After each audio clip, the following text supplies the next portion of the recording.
Okay, just to get everyone nice and quiet, if we could have everyone recite salawat 3 times, nice and loud. Allahumma salli ala Muhammad wa ali Muhammad. Everyone, not just the students, parents, guests, everyone in the back. Allahumma salli ala Muhammad wa ali Muhammad.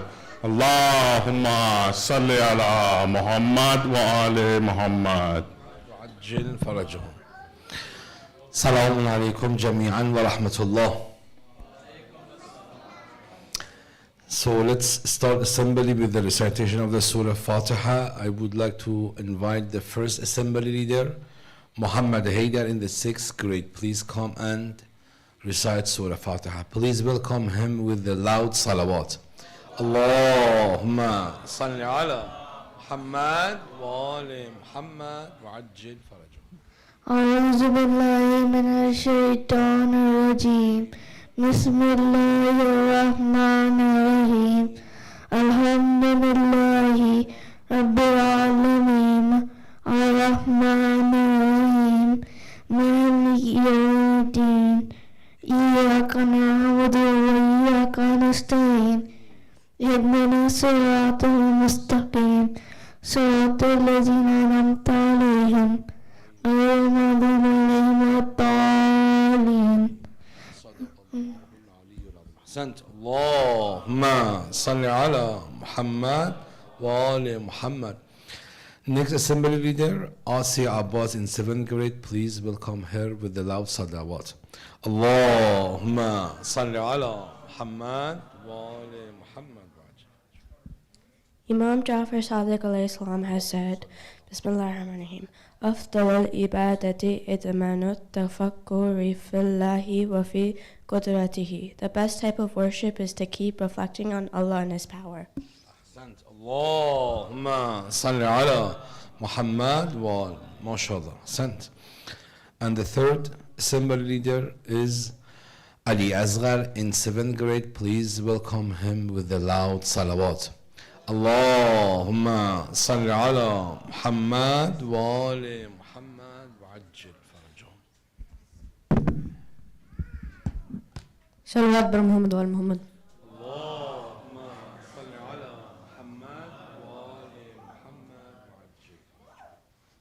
Assalamu alaikum, my respected Maulanas, my fellow students, and my elders. Today I stand before you to commemorate the life, teachings, and martyrdom of one of the most important figures in Islamic history, Imam Jafar As-Sadiq alayhi salam.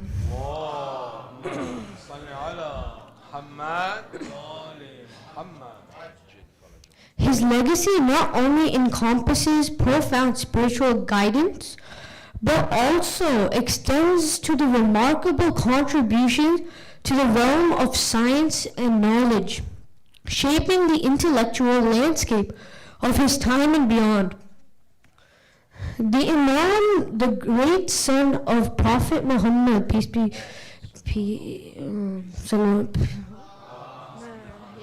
upon him, was born on the 17th Rabiul Awwal in the year 83 Hijri. In the city of Medina, he was a beacon of knowledge and wisdom. Known for his exceptional intellect and unwavering commitment to the truth, his teachings emphasize the importance of seeking knowledge and understanding the universe as it means of drawing closer to the divine. One of Imam Jafar As-Sadiq's most significant contributions lies in the field of science. At the time, Europe was in the midst of the Dark Ages. Islamic civilization flourished, fostering an environment conducive to intellectual inquiry and scientific advancement. Imam Jafar As-Sadiq alayhi salam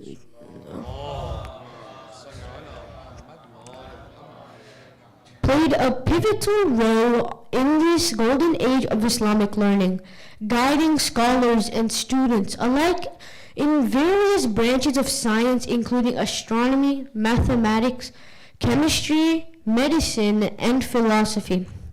The Imam's scientific legacy is exemplified by his emphasis on empirical observation and experimentation. He encouraged his followers to question, explore, and understand the natural world through observation and reason, laying the groundwork for the scientific method centuries before it became widely accepted in the West. In mathematics, the Imam's contributions include advancements in science, algebra, geometry. His teachings helped lay the foundation for later mathematical developments in the Islamic and Western civilizations, influencing scholars known as Al-Khwarizmi, whose work on algebra would profoundly shape the field of mathematics. In medicine, Imam Jafar As-Sadiq alayhi salam's insights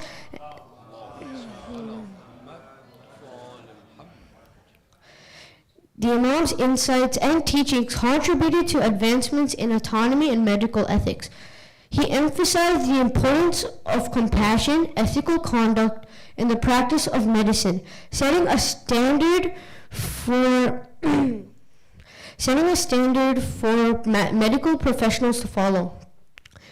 The Imam's enduring legacy in science is a testament to the profound intersection of faith and reason within Islamic civilization. He exemplified the Islamic tradition of seeking knowledge as a sacred duty, inspiring generations of scholars to explore the mysteries of the universe and pursue truth with humility and integrity. However, Imam Jafar As-Sadiq's life was not without challenges.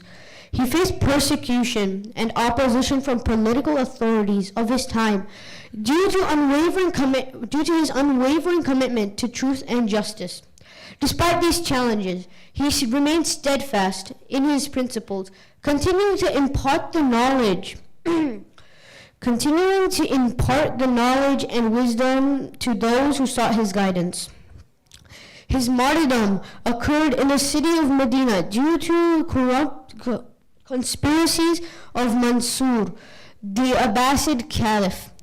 This tragic event took place on the 25th of Shawwal in the year 148 Hijri, lunar calendar, when he was 65 years old. The Imam was poisoned and buried in the cemetery of Baqi. In conclusion, Imam Jafar As-Sadiq's contributions to science are a testament to his enduring legacy as a scholar, a teacher, a visionary leader. As we reflect on his life and teachings, let us recommit ourselves to the pursuit of knowledge, the quest of truth, and the promotion of justice in all our lives. Let us also vouch for the reconstruction of Al-Baqi. Al-Baqi, Al-Baqi! Rebuild Al-Baqi! Al-Baqi, Al-Baqi! Rebuild Al-Baqi! Thank you for listening to my speech. Allahumma salli ala Muhammad wa ala Muhammad. Thank you so much, Ali Asghar. Jazakallah khair, inshallah. Brother Faizan.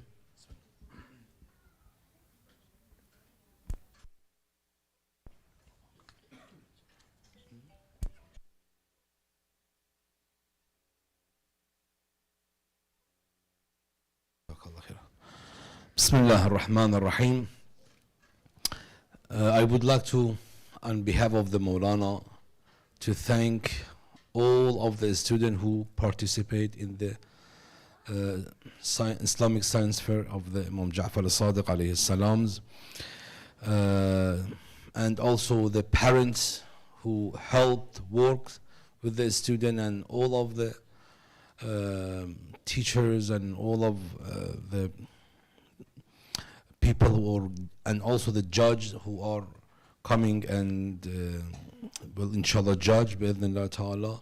I would like to thank all of them, and may Allah inshallah make you all success in your life, and may Allah subhanahu wa ta'ala accept all of your efforts to mashallah to show that this amazing program, alhamdulillah rabbil alameen, to this, the philosophy, this program is, my dear, is very important, very important. The philosophy of this program is this, that to show that our religion is very and our religion is as long as the life of our religion goes and becomes more, the science, my dear, prove whatever religion said before 1400 years ago, my dear.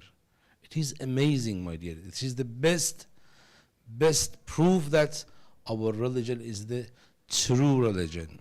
Our faith is the correct religion, my dear. That's the science after, for example, 1400 years ago, just reached to the point that our Islam, our religion Islam mentioned it, my dear. This is make us be proud of our faith and our religion. And we have to be confident, my dear, to have such great religion, inshallah.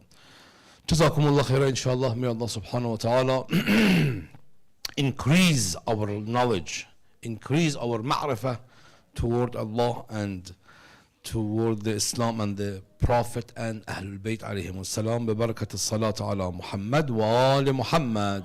Allahumma salli ala.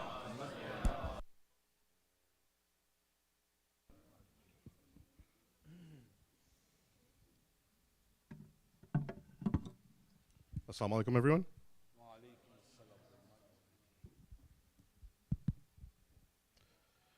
Okay, so welcome to everybody. Welcome to, first and foremost, the participants, their parents, all of our faculty members, guests, and also, most importantly, the judges that are here. Thank you for volunteering your time. Thank you to the students for taking the time out to do all of the research that you've done in the past several weeks and creating these amazing projects that we'll be looking at today. And thank you to the parents and the teachers for helping these students develop their projects. We're, of course, very proud of everybody that has participated today. We have, I think, 46 projects, as long as we have no shows, right? So we have 46 projects, mashallah, and everyone will get a lot of knowledge to these projects. I want to provide a little bit of the guidelines that were given to the students, just so everyone that's here today, especially the guests and the judges, have a little background of what was provided to the students in relation to the Imam Jafar As-Sadiq alayhi Islam and Science Fair. Modern day science is a wonder of the world, but as Muslims, we should recognize the basics that these sciences have been explained in the verses and revealed in the Holy Quran 1400 years ago, and through the teachings of the Al-Bayt. In light of this, the IHS students participated in the Islam and Science Fair, which is dedicated to Superman of Islam and Science, Imam Jafar As-Sadiq alayhi salam. Allahumma salli ala Muhammad wa ala Muhammad. IHS students have had the opportunity to serve as research assistants today to our beloved Imam for the Islam and Science Fair, and they have been required to research verses from the Holy Quran and the teachings of the Al-Bayt that explain a scientific topic. They will be presenting their research findings in an organized, creative, and unique manner during the fair for the judges, faculty members, and all the guests that are here, the fellow parents, for all of you to be able to learn. Through this method of research, students have learned that the Holy Quran and the teachings of the Al-Bayt are a tool of guidance and knowledge in all aspects of life and not just religion. So just to give you a little bit of overview of what will happen during the event, after this assembly, just in a couple minutes, we will open up. Students will be released to their project tables. We'll ask the judges to go to the lower level. There's a room downstairs. Ladies should be very familiar with it. Men will go to the old building, lower level, in the room to do a briefing. Students that are here today that are not participating, if you don't have a project, make sure you visit your fellow students from your grade, visit other projects to be able to learn from them. Parents, any other guests that are here, make sure you are walking around. Don't just try to stick with your student, especially when the judges come around. When the judges come around, parents, we respectfully ask you to give the judges space to be able to evaluate your student. Yes, we understand some of the younger students, like for example, kindergarten and first grade over here. Parents may need to assist a little bit, but again, keep it at a minimum. But please do give the judges that respect so that way they don't feel uncomfortable while they're judging your student, right? Everyone's gonna be fair. Everyone has guidelines. The same guidelines that were provided to you students were the same guidelines provided to the judges, right? So everything matches side to side. So anything that you've been told to do and required to do in your project, that's what the judges are looking for, and that's what they'll be giving you points for. Students, make sure you feel confident, you feel good about yourself. You've done an amazing job, and don't be shy. So make sure you speak loudly and speak clearly when the judges come by, and of course when other guests come by to learn from you.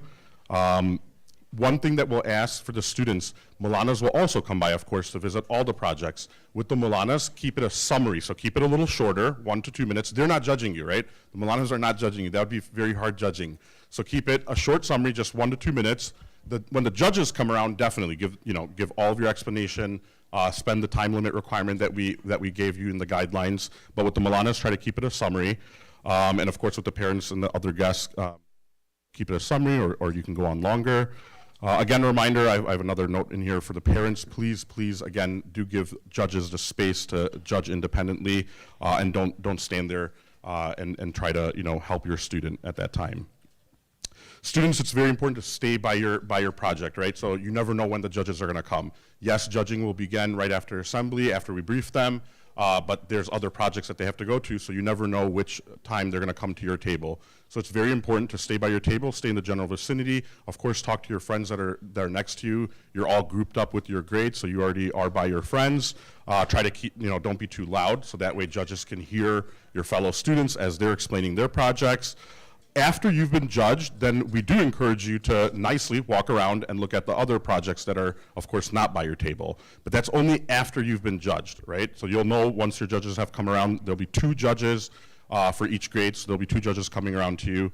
Once you've completed that part, then you can go view the other projects. A reminder for the judges again, I hope you all are here by now, but after our closing dua, so we'll close our assembly with our normal closing dua. After that, please head to the lower level. We'll have a quick 10-15 minute briefing there. You can ask any questions, and then after that, you all will be released to begin your evaluations.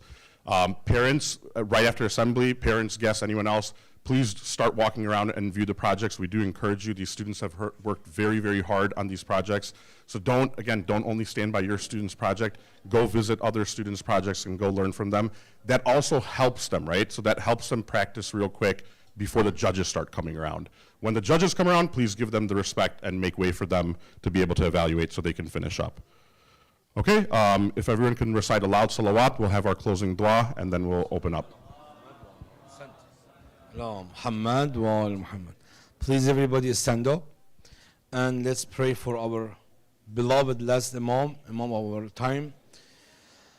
Raise your hand and sincerely recite this dua. أعوذ بالله من الشيطان الرجيم بسم الله الرحمن الرحيم. Everybody. اللهم كن لوليك الحجة ابن الحسن صلواتك عليه وعلى آبائه في هذه الساعة وفي كل ساعة وليا وحافظا وقائدا وناصرا ودليلا وعينا حتى تسكنه أرضك طوعا وتمتعه فيها طويلا برحمتك يا أرحم الراحمين. صلوات. اللهم صل على محمد وآل محمد. Okay, again, students, please head back to your project tables, and then other students start walking around. Judges, please proceed downstairs. Thank you.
Again, judges, if you are around the upper level of the building, please head downstairs to the room.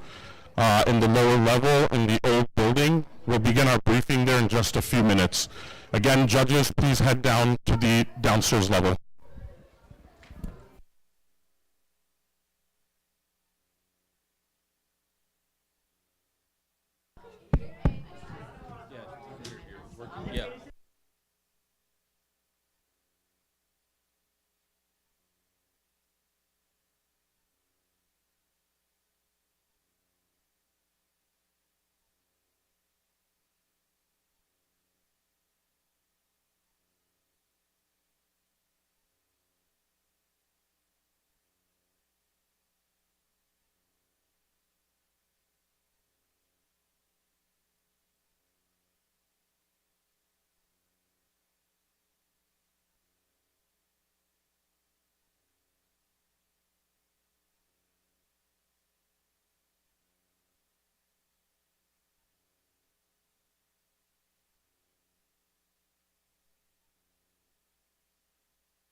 Hello, hello, testing, testing. Hello, testing, testing.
Hello, hello, hello, testing.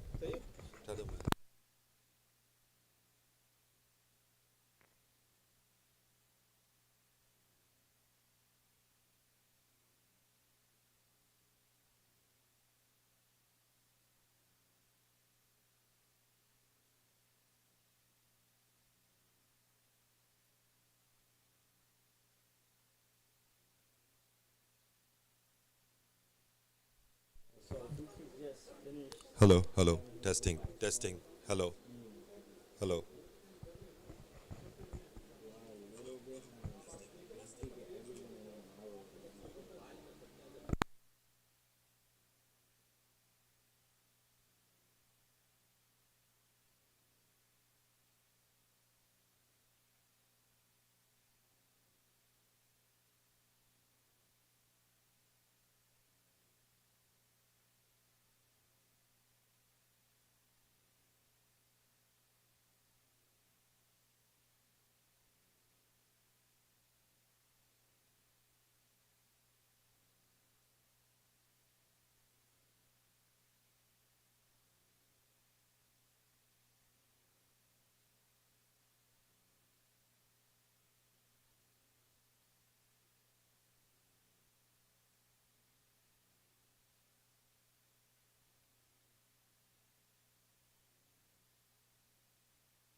أعوذ بالله من الشيطان الرجيم بسم الله الرحمن الرحيم. So we are, mashallah, today in this hall. You will be witnessing the projects on science, Islam and Science Fair. This is the annual event. Mashallah, students have prepared amazing projects and presentations on Islam and science. So what they are going to do, they are going to relate Islamic topics with the science. And this is what they are doing. And I'm going to we'll try to go to every booth if inshallah possible, depends on the time. And those who are watching online, they can enjoy and appreciate, mashallah, the efforts of our students. So I'll be starting from kindergarten, then we'll go to first grade, second grade. This way I will go inshallah to all the booth, so all of you will be able to watch and see the hard work of our students and the talent, mashallah. أعوذ بالله من الشيطان الرجيم بسم الله الرحمن الرحيم. So what is your project, Hussein Rida? My lab project about Pidis and Haram in the Islam. Okay. So what you want to say about it? Pidis and Haram, if you pid, there can be worms during inside of your body, and it may toss it or cancel. Beautiful. So it is haram and also it is harmful for your health. Beautiful, amazing, so good. And you have ayat of Quran here, mashallah, 2 ayat of Quran, and also good points. Very good work, jazakallah, good job, amazing, good. Assalamu alaikum, Sayyida Abiha Zaidi. What is your project? The food cycle. The food cycle, beautiful. What do you want to say about the food cycle? What is it? Anything you want to explain? Yes. MashaAllah. Yes. So this is eating this and this is eating, starting from here. The snake eat a bird, and they eat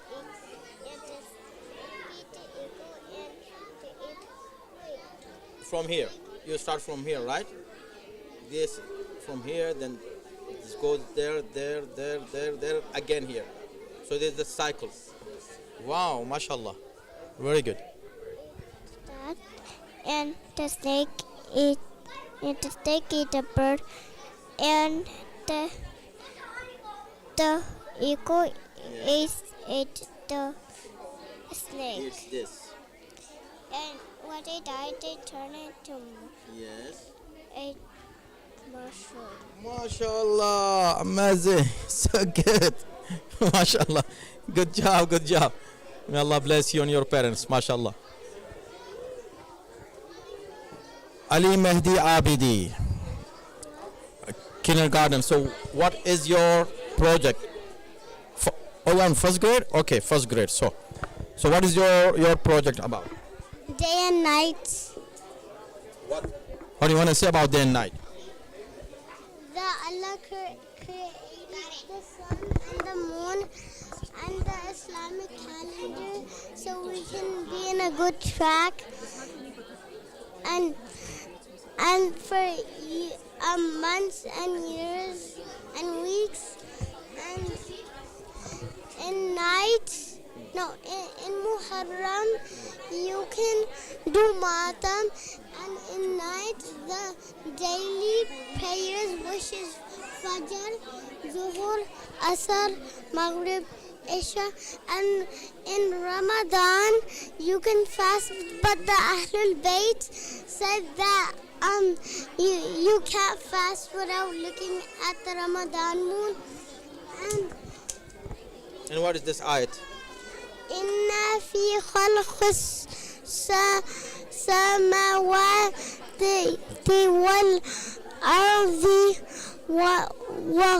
واختلاف الليل والنهار والآيات MashaAllah. Good job. Good job. أحسنت Ali Mahdi. Thank you.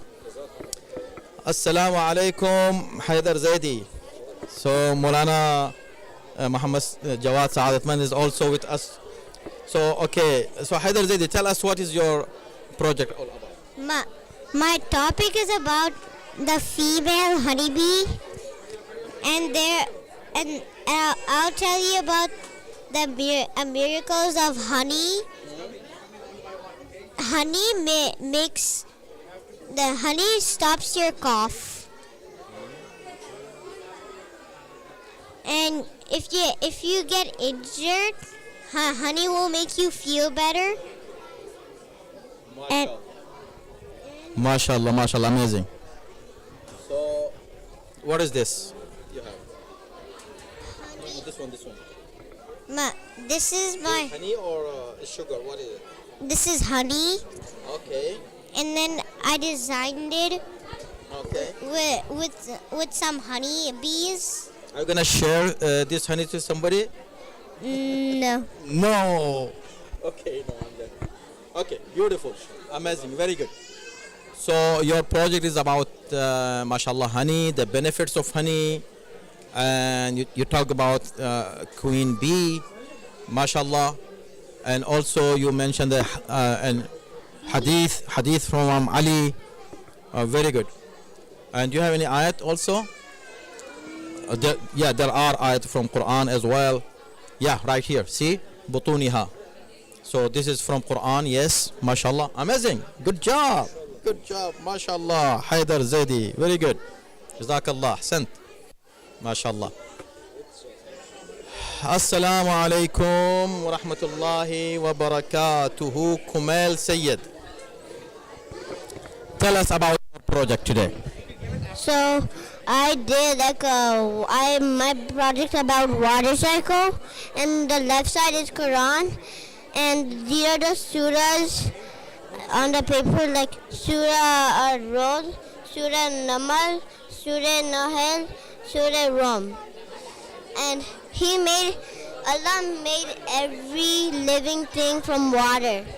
He sent water down from the sky. Oceans are the main source of water. They help in breathing. 50% of the oxygen that we breathe comes from the ocean. We need oceans to survive. Whether the ocean helps our weather and the temperature of the earth. Water cycle. MashaAllah. Great. So you talk about water cycle, food for us, food for the animals, human health and well-being. What is this? This is my project. It's really clean, but usually it's usually it has a lot of garbage, like more than 1 million garbage in the water.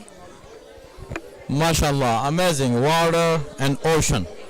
So, okay, did you mention anything from Quran as well? Right here, MashaAllah. Okay, good. Good, Jazakallah. Very good, Kumail. Good job. Mola, Assalamu alaikum, Maryam Zahra Ali. MashaAllah. Tell us about your project. So beautiful, MashaAllah. What is it? It's about the water cycle. Water cycle. Okay. What happens in the water cycle? What happens? Oh, sorry. Okay, he want to do it. Don't help her. Okay. Yes, go ahead. Most of the earth is water. Do you see here? It's all about here. And this is water packs. Okay. Most of the earth is water. Do you see here? So, who needs water? Animals. Animals need water, and? And plants need water.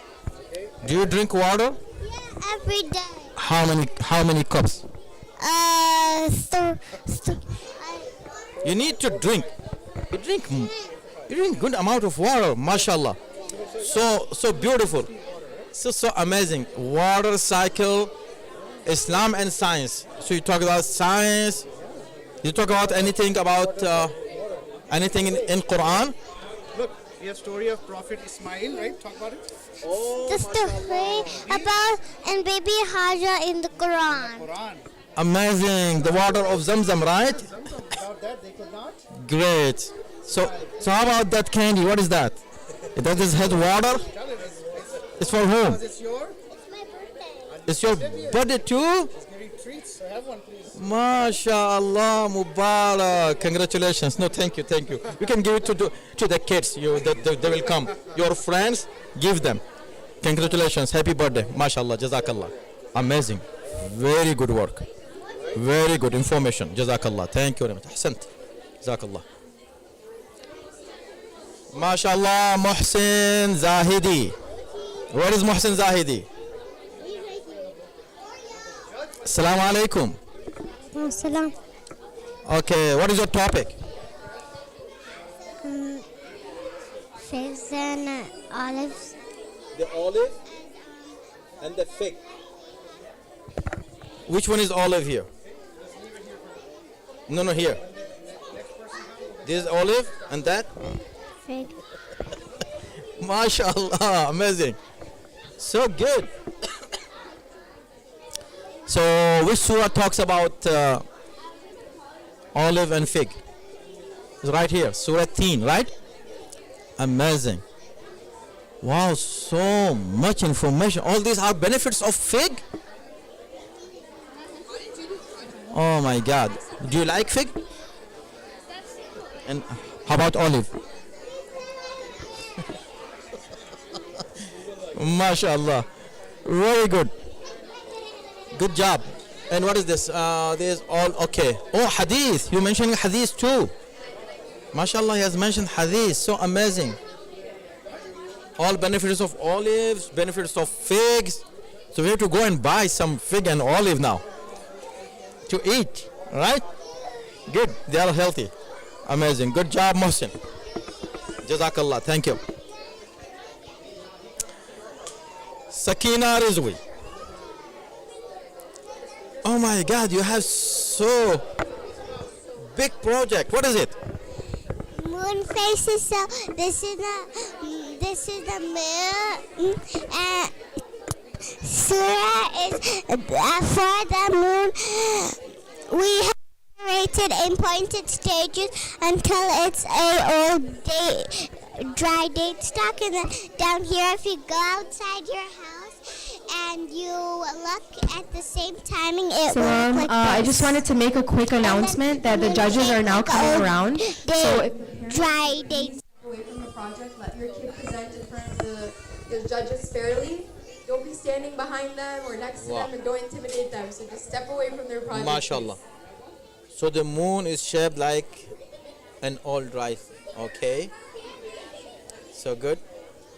وَالْقَمَرَ قَدَّرْنَاهُ مَنَازِلَ. Beautiful. Very good, Sakina. Good job. And what is this?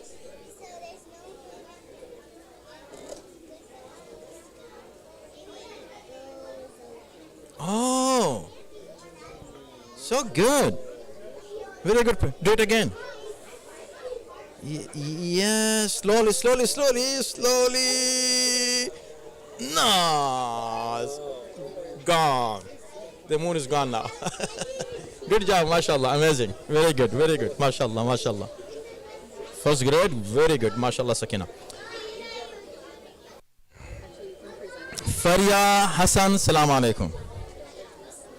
By the way, we are not the judges, okay? The judges will be coming. Oh, you are the judge? Yeah. Oh, you're doing it already? Yeah, oh, sorry. Oh, you done? You okay, you just started? Perfect. Okay, so yeah, because this is going online and parents and other people are, watching us and watching the kids and they are doing dua for them. Okay, Faria Hassan, tell us about your project. My project's about the body systems. Body systems, okay. What about body systems? The system changes food into a form that can be used in the body. Yeah, I'm gonna go ahead and explain the science part. Okay, thank you. And then the circulatory system. The circulatory system mo- materials like food and oxygen to the cells in the body. Muscular system. The muscular system controls all movements in the body. Skeletal system. The skeletal system supports and moves the body well, protecting some of the organs. Okay, very good. So, can you tell me a little bit about the Islamic perspective about the body systems? لقد خلقنا الإنسان في إحسن تقويم. Indeed, we created humans in the best form.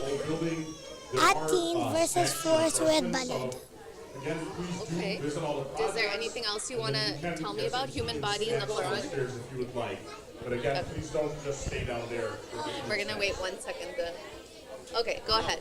So you're telling me about the human body in the Quran. What does the Quran say? The Quran says, indeed, we So created actually, you humans. are to ask all the parents that yes, if you can head downstairs for right now, get yourself some snacks, some chai in the legacy building. The judges are going to come around. Of course, Malanas are coming around, but we need it to be a little quieter in the room. So again, parents, if you can head downstairs, get yourself some snacks and some chai, and please provide some space for the judges to go around and properly judge. Okay, go ahead. So this is the brain, and then this is the nose, the mouth, the shoulders, and the hand. Very nice. And these are the lungs. These are the liver, and these are 2 kidneys. This is the stomach. This is the large intestine. This is the small intestine, and this is the bladder. Very good. Okay. And so, what were some of the things you were saying over here? Do you want to share something about this? So this is from the Quran, basically. Yeah. So talking about the human body as well. Okay. So and that's really good. Mohan, do you have any questions? No, it's done. Very Good job, Faria.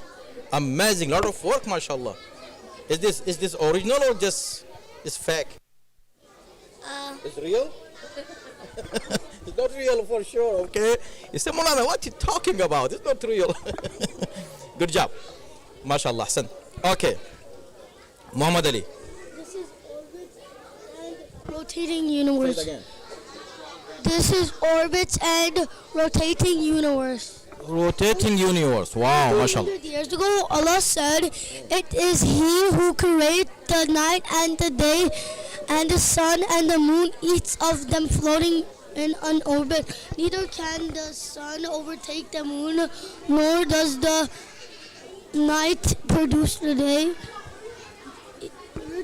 Each of them is floating in an orbit." Alhamdulillah. Wow, mashallah. We live in a huge galaxies. Universe. You have so many galaxies. Every galaxy is spinning around its center. Astronomers discover galaxies spin like clockwork. Astronomers have discovered that all galaxies rotate once every billion years. No matter big they are, galaxies are also moving away from each other due to the expansion of the universe brought by Big Bang. Wow, mashallah. So the universe is still expanding, right? It's getting bigger, bigger and bigger. Wow. Subhanallah. So Allah has created everything. So what is this? This is our solar system. Okay. Of model Can you of move our. this for us? This is Mercury, Okay. Mars, Jupiter, Venus, Neptune, Earth, Saturn, Uranus. MashaAllah. So this is just And- the solar system, right? And Allah is the one who creates seven heavens and from the earth like them. MashaAllah. So you mentioned ayat from Quran, MashaAllah. MashaAllah. Good job. So many things. Good job. Jazakallah. Very good. Thank you. Ahsant. MashaAllah. Sayyida Fatima Zaidi. Let's see what she is saying. Sayyida Fatima, what is your topic? Relativity of time. Wow. Time is relative age of universe. Time is relative. We know from Einstein that my clock and your clock will not run at the same rate. Time or rate of our clock depends on acceleration and or gravity. If my clock accelerates and is in a gravitational field, then it will run slower than your clock. Quran 22:47 compares time on earth with time at paradise and hell. 1 day versus 1,000 years. While Quran 70.4 compares time on earth with time in the wormhole. 1 day versus 50,000 years. MashaAllah. 1 day versus 50,000 years. Yes. Time never stops in a It's enough. Good job. You did amazing job. MashaAllah. Very good. So this very hot topic that you covered, and you mentioned an ayah from Quran, MashaAllah, and gave some details here about the time relative or age of universe. Age of universe. Amazing. MashaAllah. Good job. Thank you. Very good. Sayyida Fatima Zaidi. Good job. Now let's see second grade. Zahra Rizwi. What is your project? It's about how rain evaporates into the air. Okay. So it's Surah Nur and Surah 24, Ayah 43. The ayat in English is, do you not see that Allah drives along the clouds and brings them together? Then He makes them into a mass, and you see the rain emerge from within it, and He sends down from the sky mountains of clouds. So what is this? What is this? So this is like the vapor. Okay. Vapor, and this is the rain. Oh, so good. So first there's a water body like a lake, ocean, pond, river, stream. The water from it evaporates into the air. The water in the air is called a vapor. The vapor makes clouds in the air.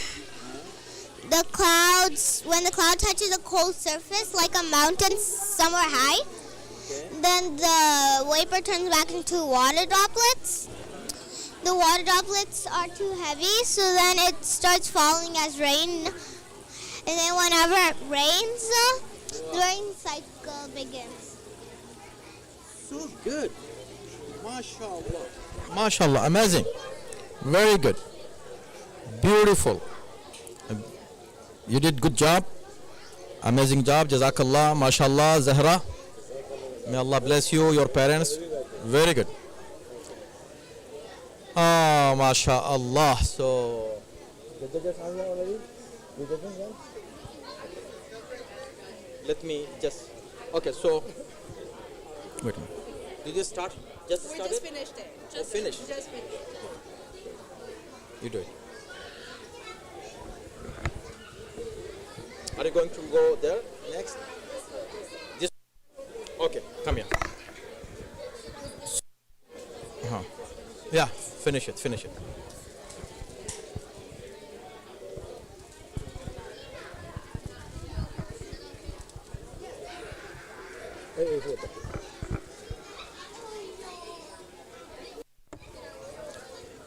Okay. many times, how much time do you take in an interview? 5 minutes. 5 minutes? Oh. Okay.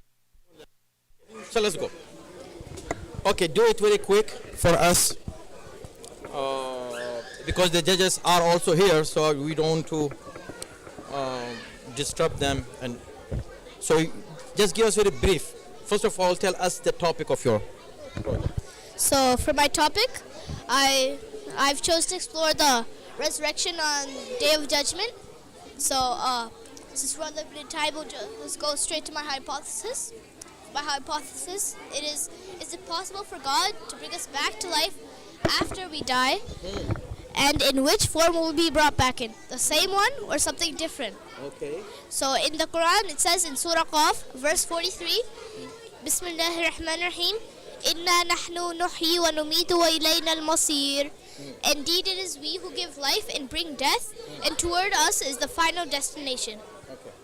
And also in Surah Mulk, verse 2, it says, الَّذِي خَلَقَ الْمَوْتَ وَالْحَيَاةَ لِيَبْلُوَكُمْ أَيُّكُمْ أَحْسَنُ عَمَلًا. He who created death and life, that he may test you to see which of you is in best conduct. Good job. So we understand what you're saying. So the question that you raised, what is the answer for that? Is God going to raise us in the same way, or will it be changed? Well, it depends on our actions. Okay. So, let's say we were gluttonous like a pig. So, part of our body will be like a pig, let's say. Oh. This. So on the Day of Judgment, people would know, oh, he was gluttonous like a pig. Stay away from him. Oh, so it depends on your actions. Wow, amazing, mashallah. Jazakallah, thank you very much. Good job, mashallah. Now Ali Abbas, 3rd grade, right? You're also 3rd grade. Okay, so what is your topic? My topic is about solar eclipse. Solar eclipse happens when moon comes between the sun and earth. It can be total or partial eclipse. It affects humans and all living things like birds, animals, and plants. It can cause darkness on earth and eye injuries if watched with naked eyes. Oh, okay.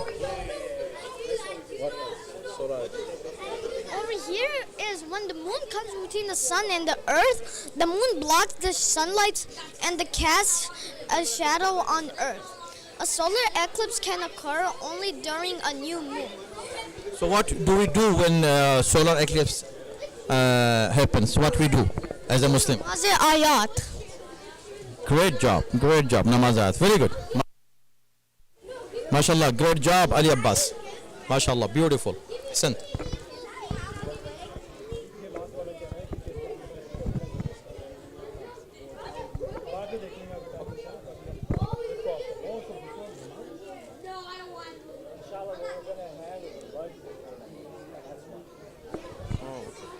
So let's finish 3rd grade. Okay, third grade.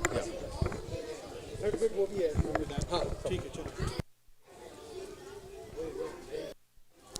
Assalamu alaikum, Fatima Maria. Okay, tell us about your project.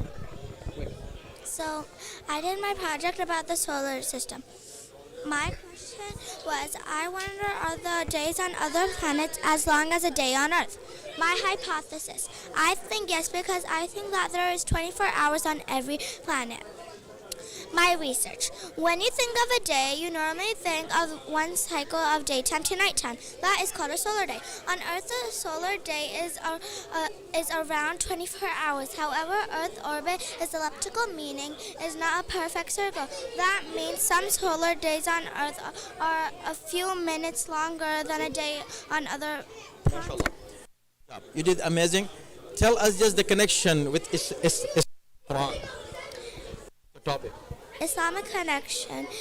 Miracle signs in the noble Quran orbit of planets. It is He who has created night and the day, and the sun and the each of them floating in an orbit. So amazing. In orbit. كل في. Yes, mashallah, subhanallah. Thank you very much. Amazing. Good job. Ali Haidar. Tell us about your topic and your project. Give me a second. This is my project is about lifespans of organisms. This Quranic ayat 734 in Quran inspired me to do this project. The translation of it is for each species there's a lifespan. When the time arrives, it can neither delayed for them nor could they advance it. You might be wondering, what is a lifespan? A lifespan is a period from birth to death of a living thing. Another meaning is it's a maximum number of living thing to live for. But it's also a theoretical number that's a rough estimate. In real, some organisms are plants. Plants can have a very long lifespans. Some being less than a year, some being more 4,900 years. But it depends. It depends what plant it is and its DNA. If it's healthy. MashaAllah. So what you are showing here? Would you like to play? Show us for a quick. You have to choose an animal. Okay, let me choose a good animal. Okay, let me see. Lion. Lion, you have 10 seconds to name how long it lives. 10 seconds. Oh, really? What?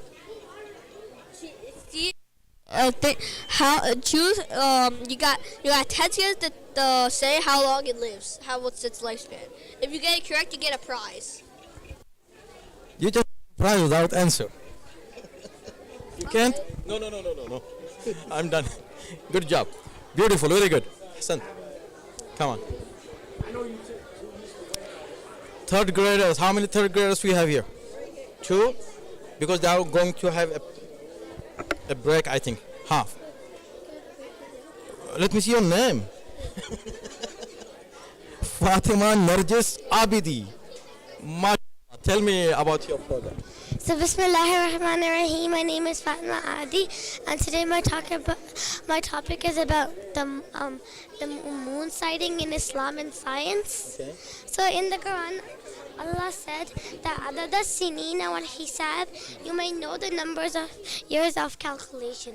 But how will you know the numbers of years of calculation? That's why Allah made the moon and the sun, the day and the night, so you can calculate them.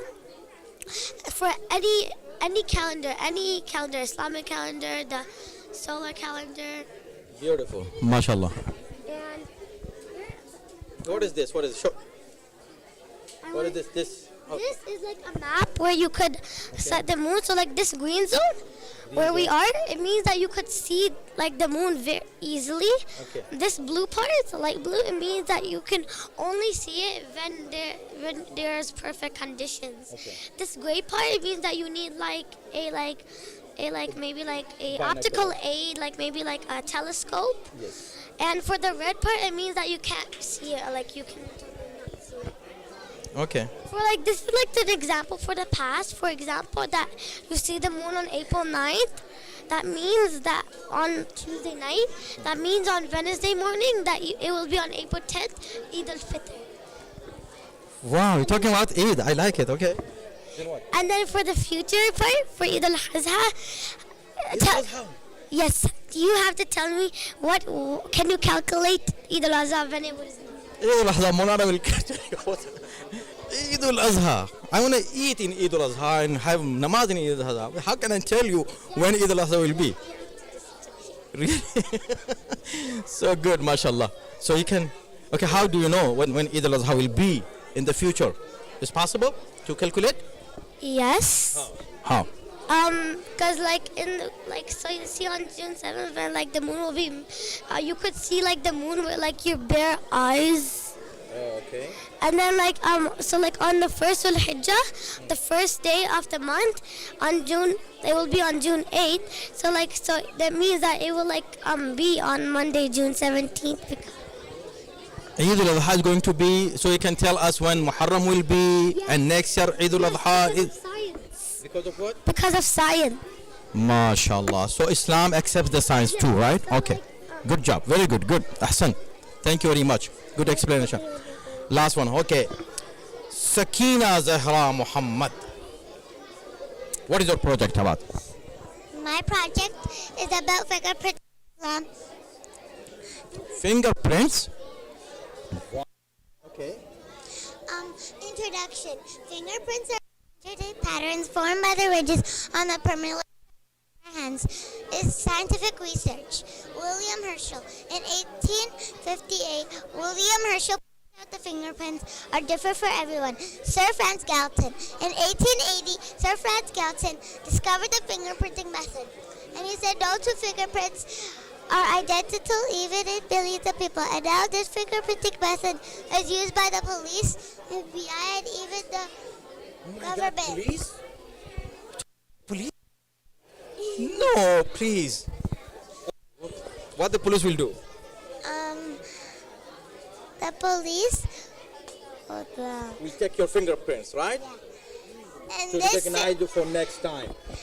Don't do anything bad. and even the government to identify the people. Question. How about Allah? Question. Does Allah has our, huh? Okay, what is the question? Why did Allah make fingerprints? Wow, good question. Why did Allah make the fingerprints? What is it? You tell me the answer. Why? Because Allah makes everything and he made it unique. And it's right in the Islamic connection. Islamic connection. Oh, so you have it in Quran?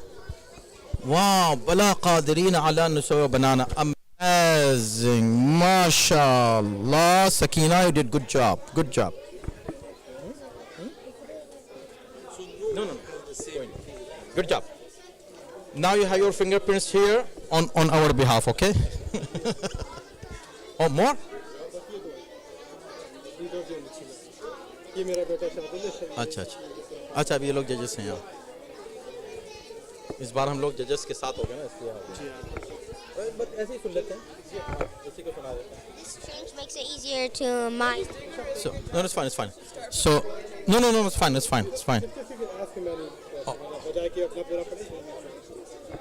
9 of Surah Fasalat, chapter 41 of Quran, 1,400 years ago, and of his signs is that you see the earth in state down.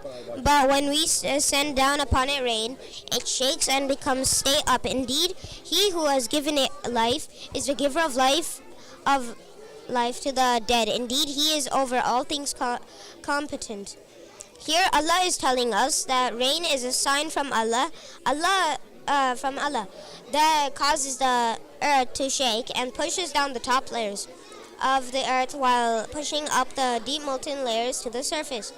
The Arabic word rabat used in the word means to move things in upward direction. So in one verse the Holy Quran links the shaking of the earth to rain and also to the pushing up of essential elements for life.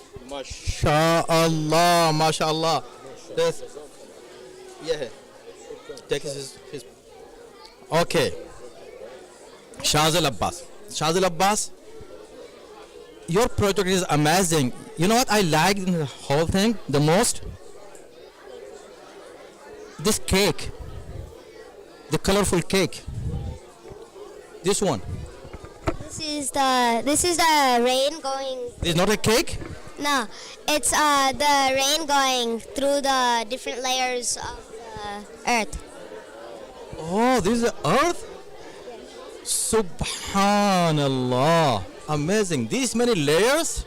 Yes. Allahu Akbar. Subhan al-Khaliq. Amazing. Beautiful. MashaAllah.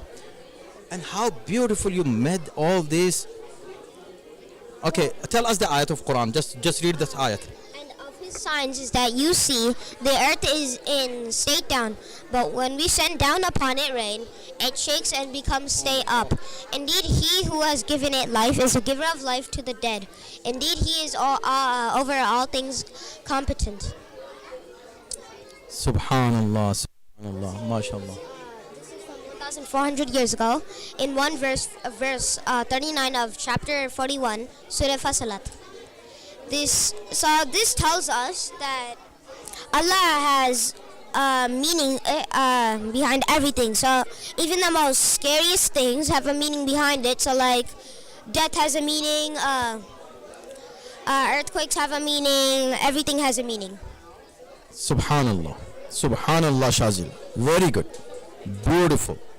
Jazakallah. May Allah bless you and your parents and your teachers. Okay. Assalamu alaikum. Sayyid Ali Haidar Rizwi. Assalamu alaikum. Alaikum assalam.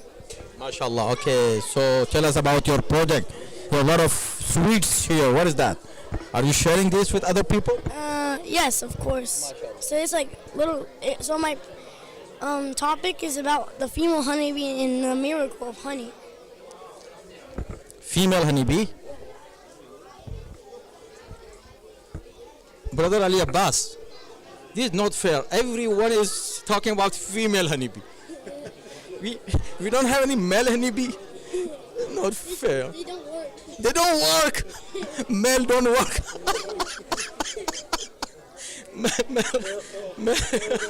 Male are not sweet. Okay, tell us about you. So my hypothesis is that honey can heal medical problems, including coughs and other sicknesses. Female honeybees do all the work in the hive, including collecting nectar to make the honey. MashaAllah. Okay, so which ayat were you were quoting about honey? Is there any ayat from Quran? Surah 16, which is Surah Al-Nahl, verses 68 and 69. MashaAllah, yes. Right here, okay? Beautiful. Amazing. Very good, very good. MashaAllah. Sayyid Ali Haidar Rizwi.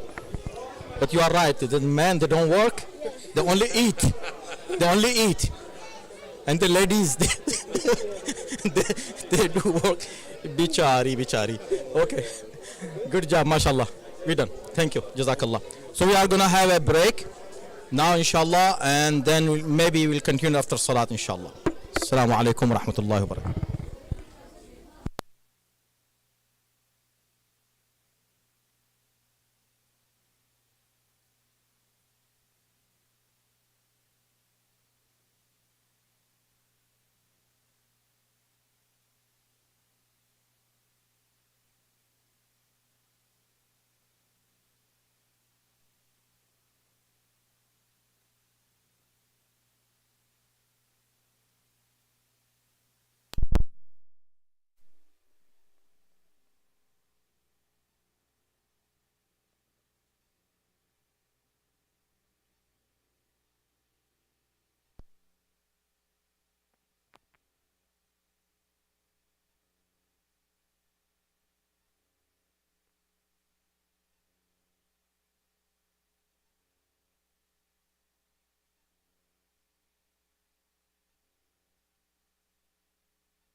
Assalamu alaikum. So we are starting again.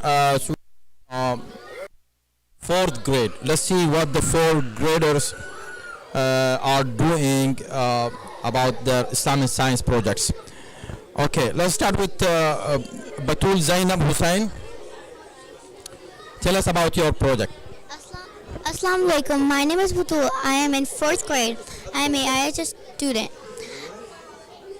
Did you listen to before? Assalamu alaikum. My name is Batul. I am an IHS student from 4th grade.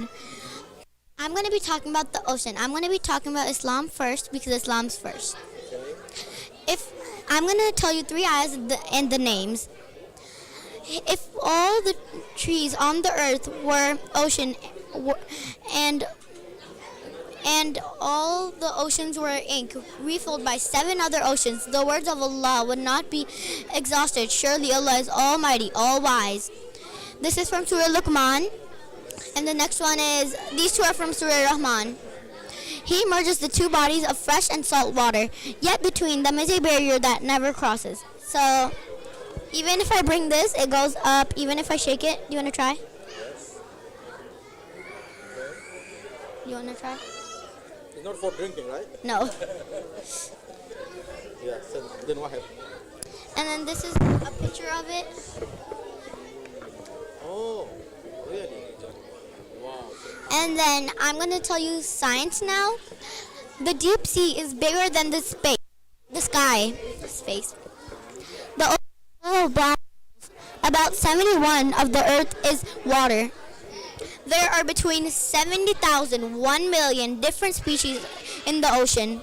Did you know the ocean is 2.3?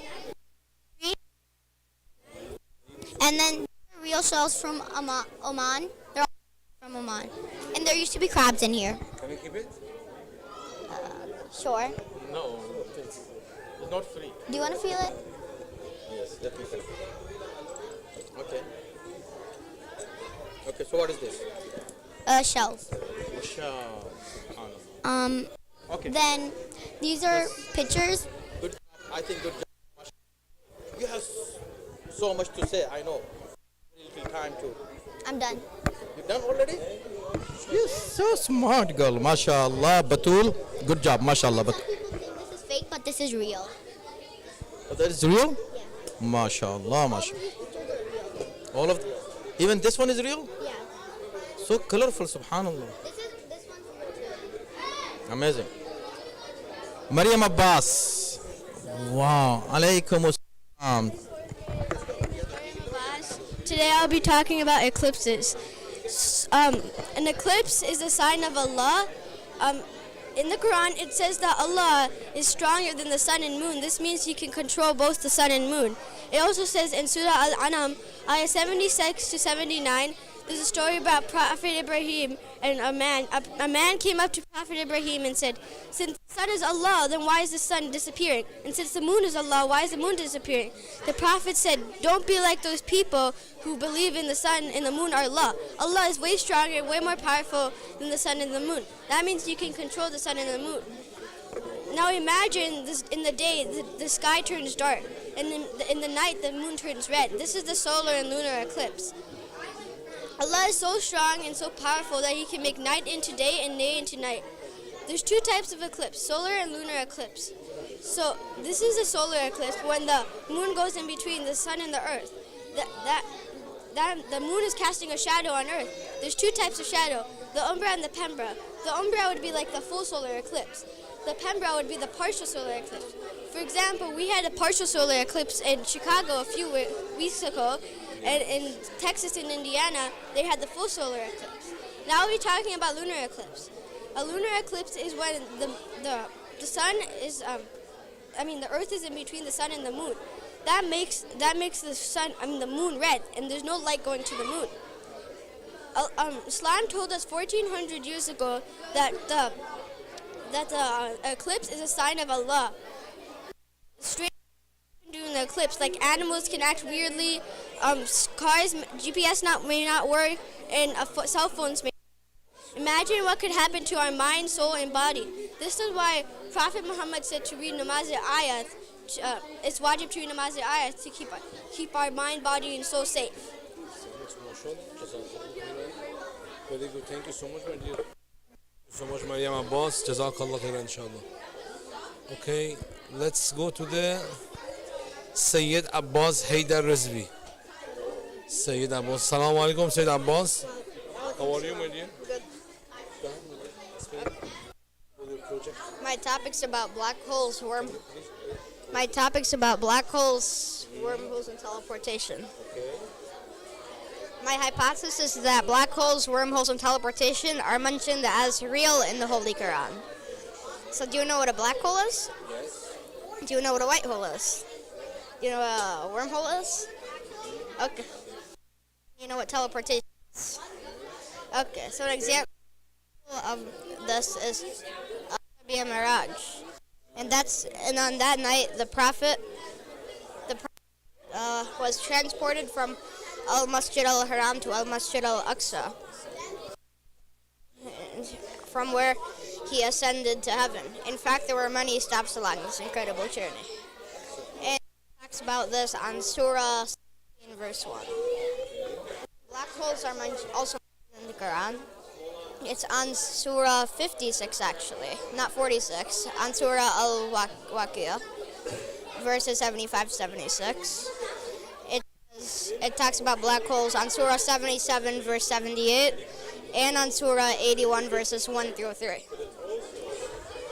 It also talks about wormholes in the Quran, and it talks about them on Surah 70, verses 3 to 4, Surah 13, verse 17, Surah 51, verse 7, and Surah 27, verses 38 through 40. Yeah. So this is how a black hole is formed. So this is how a black hole is formed. So this is a star, and at one point the star will die. So you could pop this. Yeah, you could pop it. Yeah. So now it feels lighter, right? Now you could squeeze it.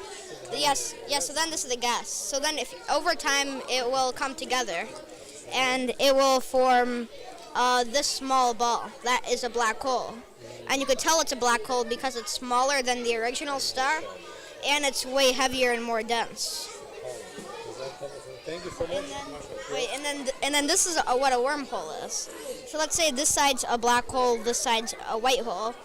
So things will go through this black hole and out the white hole. But the black hole to the white hole, the travel time might take like millions of years. But going through the black hole to the white hole and going through the wormhole, that will take you hours or even minutes. And in conclusion, there are multiple references in the Holy Quran related to black holes, wormholes, and teleportation.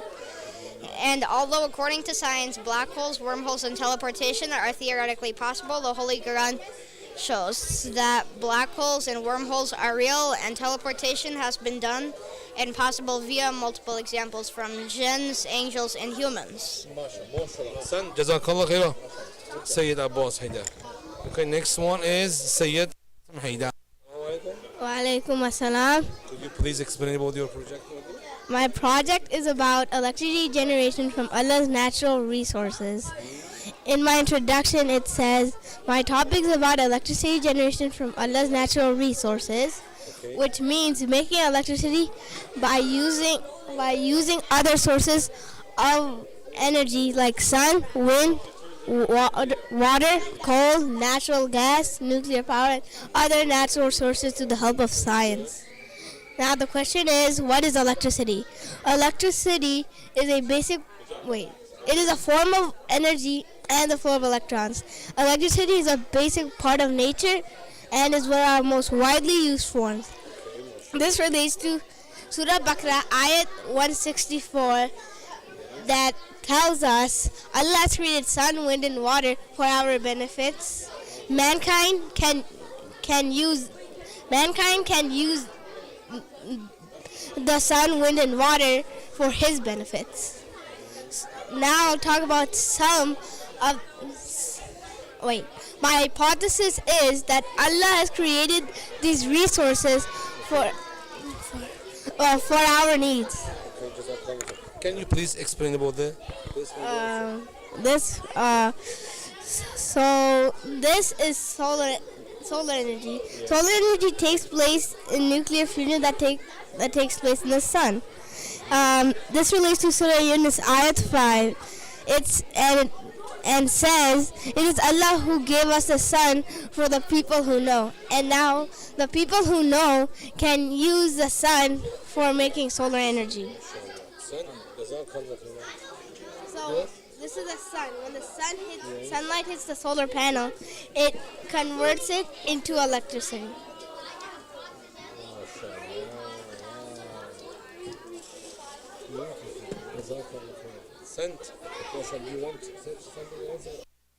Wind energy.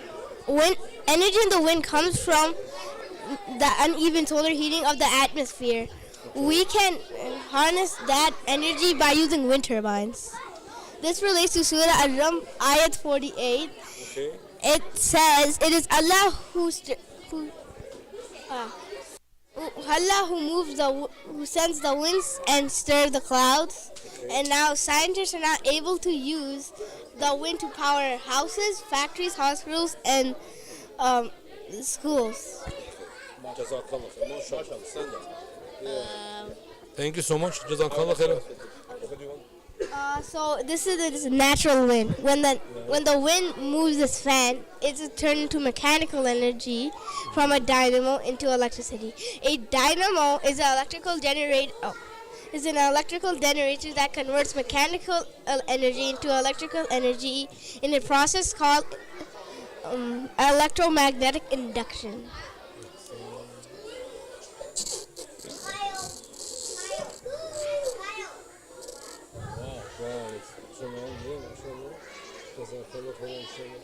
And very quick, talk about this very quick.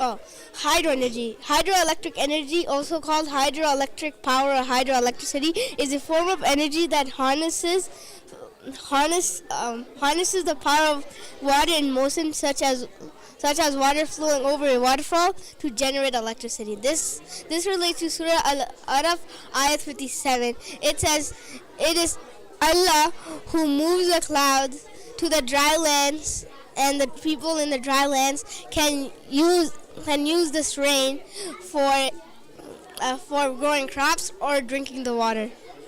So imagine the water from this dam is moving this dynamo to convert it into electricity. So when the dynamo moves, it turns into electricity, mechanical into electricity. Yes. Right there. Okay. Thank you so much, my dear. I like the way. Lot of efforts. Good job. Jazakallah. Assalamu alaikum, Mafam Abbas. My name is Wafai Basharaz and I'm in 4th grade. Bismillah ar-Rahman ar-Rahim. Wind is a movement of air in the atmosphere. Some winds are located or religious, meaning they are covered in fairly small areas. Wind exists because the sun unevenly heats the surface of the earth. The natural flow of air that is created when changes is temperature cause air to move from high to low pressure areas. Did you know that strong winds, earthquakes, thunderbolts, hurricanes, and floods are all signs of Allah's anger? I found this from Ask Ali about wind, and at Surah Aram it states, and it is He who sends the wind as good news before His mercy, until when they have carried heavy rain clouds, we drive them to a dead land, and we send down rain therein and bring forth thereby of all the fruits, these will we bring forth and did. Perhaps you may be remembered. Allah, I also found this from Ask Ali about wind. Allah is He who sends the winds so they rise clouds and spreads them along the sky. As He wills, then breaks them into fragments until you see raindrops come, for there are mist. And The website you were talking about? Which website? Ask Ali? yes, Ask Ali about wind. And you can have a lot of activities about with wind. You can do kites because kites need air for wind, because without wind the kites will fall, and with wind the kites will stay in the air as long as they can. And another activity is bubbles, because without air bubbles will fall, and with air bubbles will stay and move around, but because there's no air it will fall to the ground and most likely will not pop. Because of air it will fly around, and when it touches the ground it will pop because of the surface. Even human being will fall without air, right? Yeah, and did you know that trees actually help air? Yes. Because air needs trees, because trees can help air because we use air to breathe, and without trees and air we can't breathe at all. Beautiful. We won't be here right now. Yes. So I'll take any questions you want to ask. You explained wonderfully, so mashallah. Jazakallah. You did good job. Mashallah. Jazakallah. Wafa, may Allah bless you. Assalamu alaikum, Asghar Razvi. Walaikum salam. Explain about your project. So my project is What Am I Made Of by me, Mir Asghar Ali Razvi, and my resources is by this book, What Am I Made Of? Okay? Which one is yours? You this or this? I'll be both, because that's supposed to be inside me. In the Quran, composition of the human body, the Quran describes how Allah created Adam. We created man from sounding clay, from mud, molded into shape. Surah 15, 26. In the Quran, Allah reveals that the creation of the man is a miracle. The first human being was created by Allah, shaping clay into a human form and then breathing a soul into it. Allah subhanahu wa ta'ala says in the Quran, your Lord said to the angels, I'm going to create a human being out of clay when I have formed him and breathe my soul, spirit into him. Fall down into prostration to him. Surah 38, ayah 71 to 72. And also says, the inquirer of them is it they who are stronger in structure or other things we have created. We have created them from sticky clay. Surah 37, ayah. In other verse of the Quran, we created man from an exact extract of clay. Surah 23, ayah 12. The Arabic word sulala, translated as extract, in the verse means representative, example, and sensitive. As we have seen the information revealed in the Quran 1400 years ago, when the human body is examined today, many elements present on the earth are also described to be found in the human body. Living tissues contain 95% carbon, hydrogen, and oxygen, and nitrogen, and phosphorus, and sulfur, with a total of 26 different elements inside your body. How many? 26 different elements in your body of the periodic table.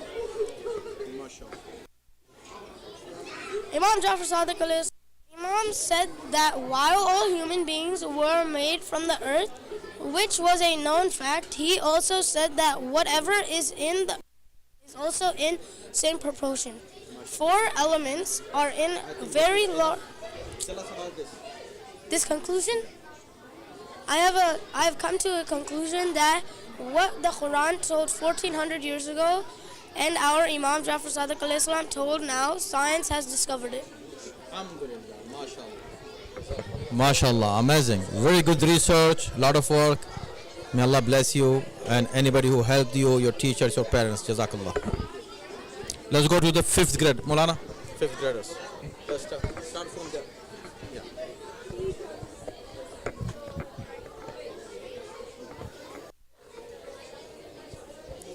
Zahra. Where is Zahra Shiraz? Tell us about your project. My project is the moon in Islam.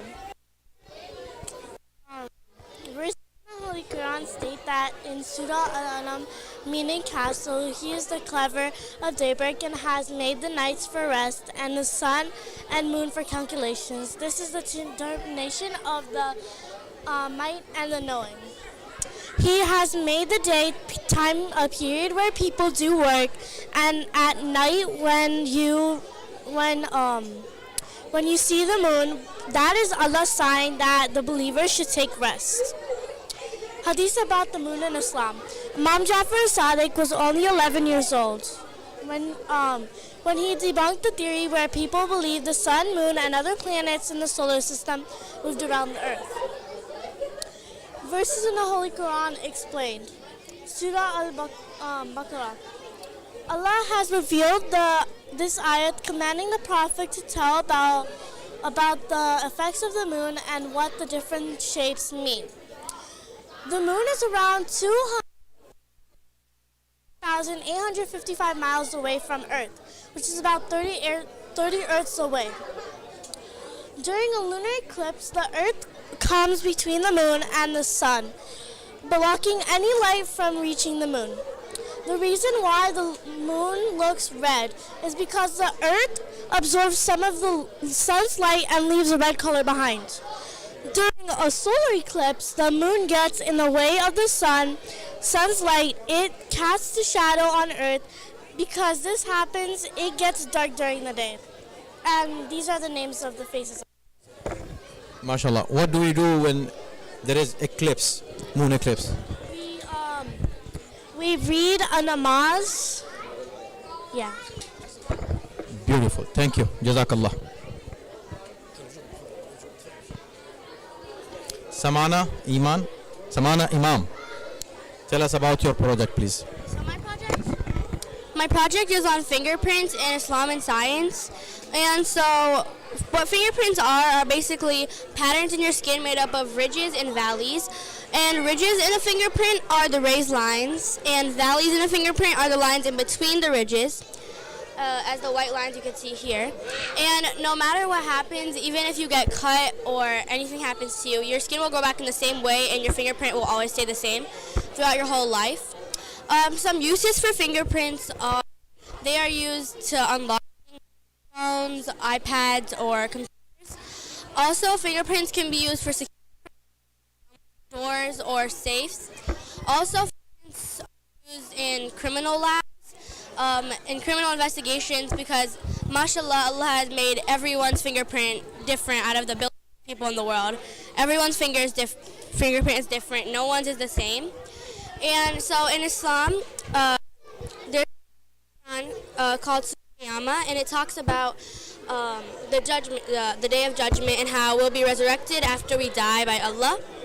And there's an ayat, verses 3 to 4, that talk about fingerprints, and it says, "Does man think that we will not assemble his bones? Yes, we are able to even proportion his fingertips." And that's talking about how Allah is so awesome, and He can just create every little detail of us again on the day of judgment. Even our fingerprints are the exact same. And that brings me back to my original point. No one's fingerprint can be the same. I did an example here. This is my fingerprint, my brother's, and my mom's. And even though we're family members, our fingerprints are not the same. And my friends did fingerprints of theirs, and they're twin sisters, identical twins, and their fingerprints are not even the same. So yeah. Subhanallah, amazing. Yes, this is one of the miracles of creation, miracles of Allah, and also miracles of Quran. That Quran mentioned that 1400 years ago. MashaAllah. The way you have to tell your friends and Islam that way. Yes, MashaAllah. Very good. Jazakallah. Ahsan. Jazakallah. Yalla, yes. Mikhail Sayyed. Where is Mikhail Sayyed?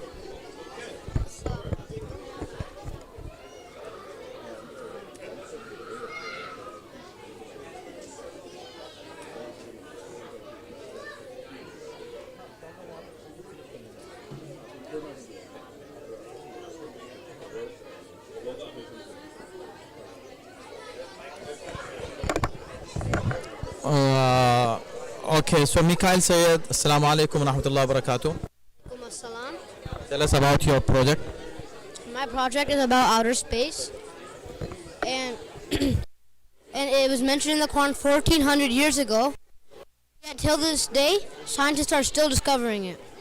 Over here in the Quranic verse in Surah Anbiya, it says, "And He is the one who created the day and the night, and the sun and the moon, each traveling in an orbit." And on the scientific side, it says, "As the sun, along with the whole solar system, orbit the Milky Way galaxy." And another example is over here in Surah Ad-Dariyat. The heavens, we have built them with power, and verily we are expanding it. That is what is called dark energy.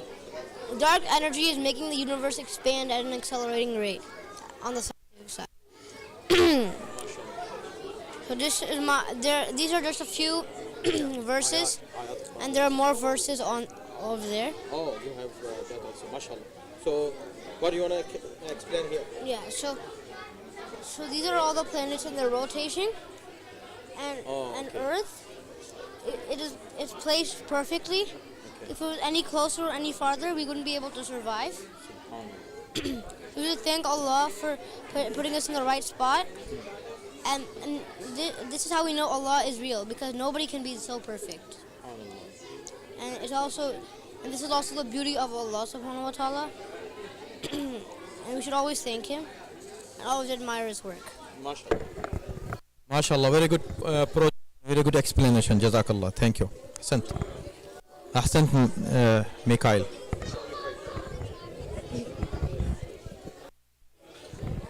Fatih.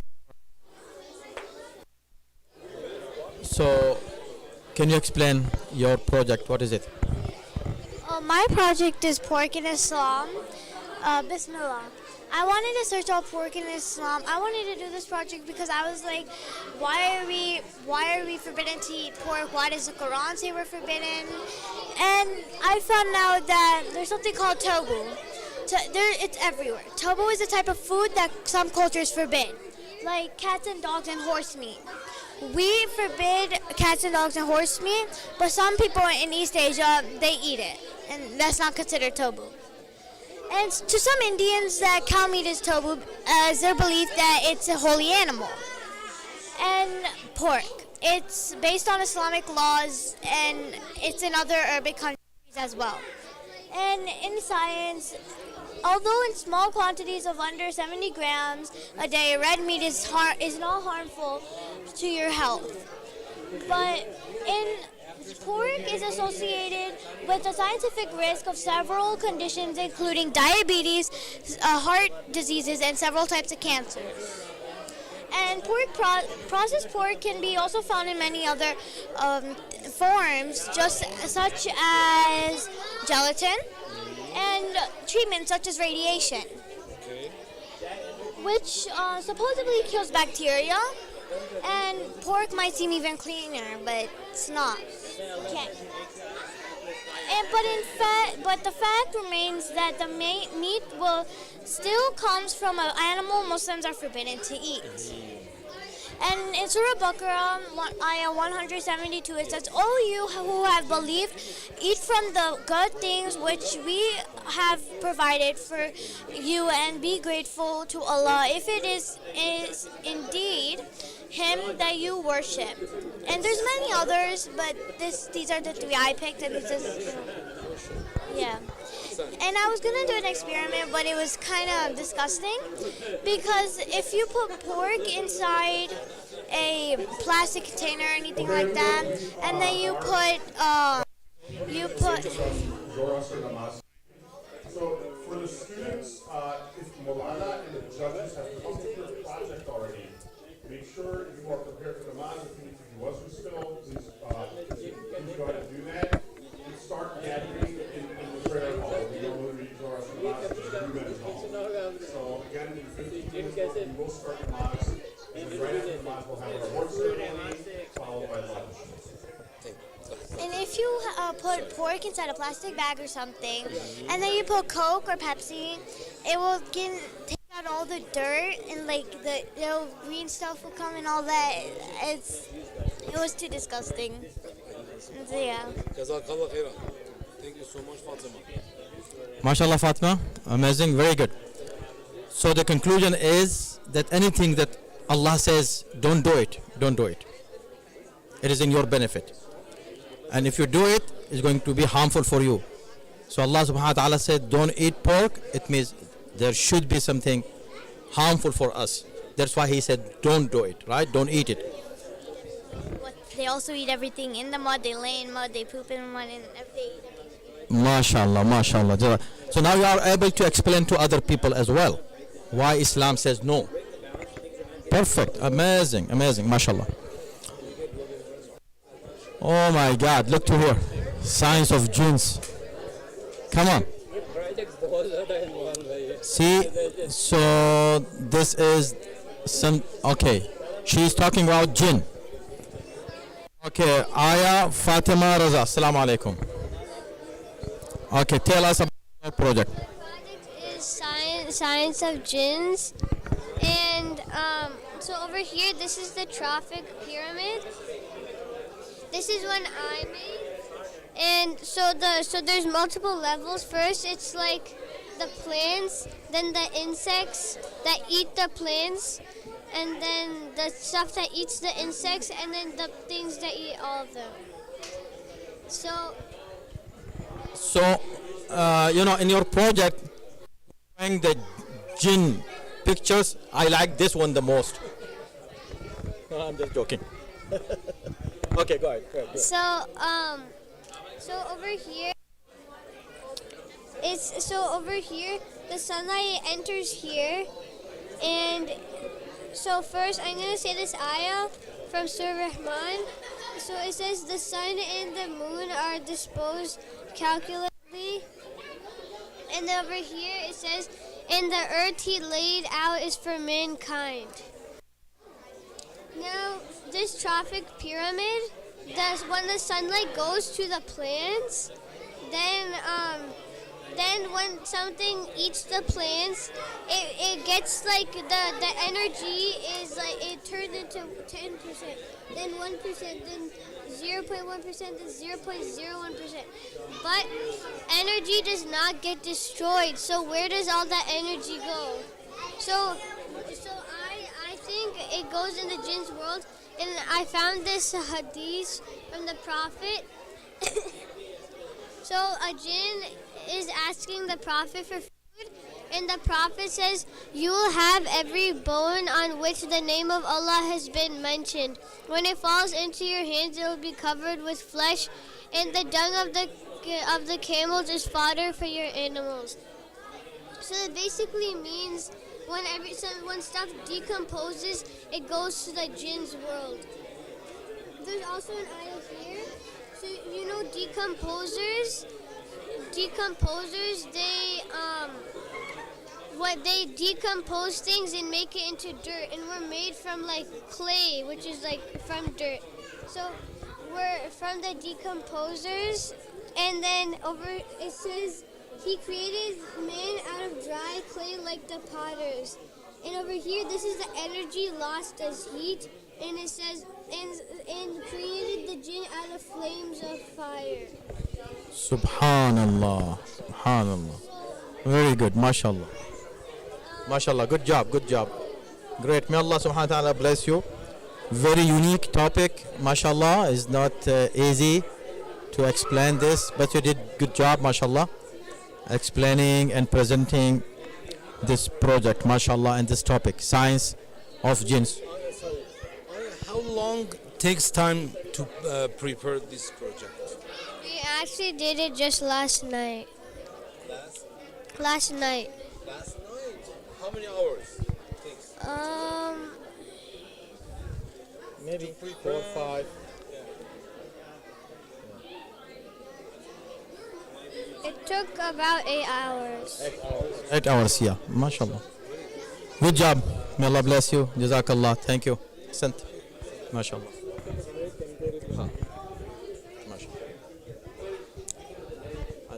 Mashallah. Assalamu alaikum.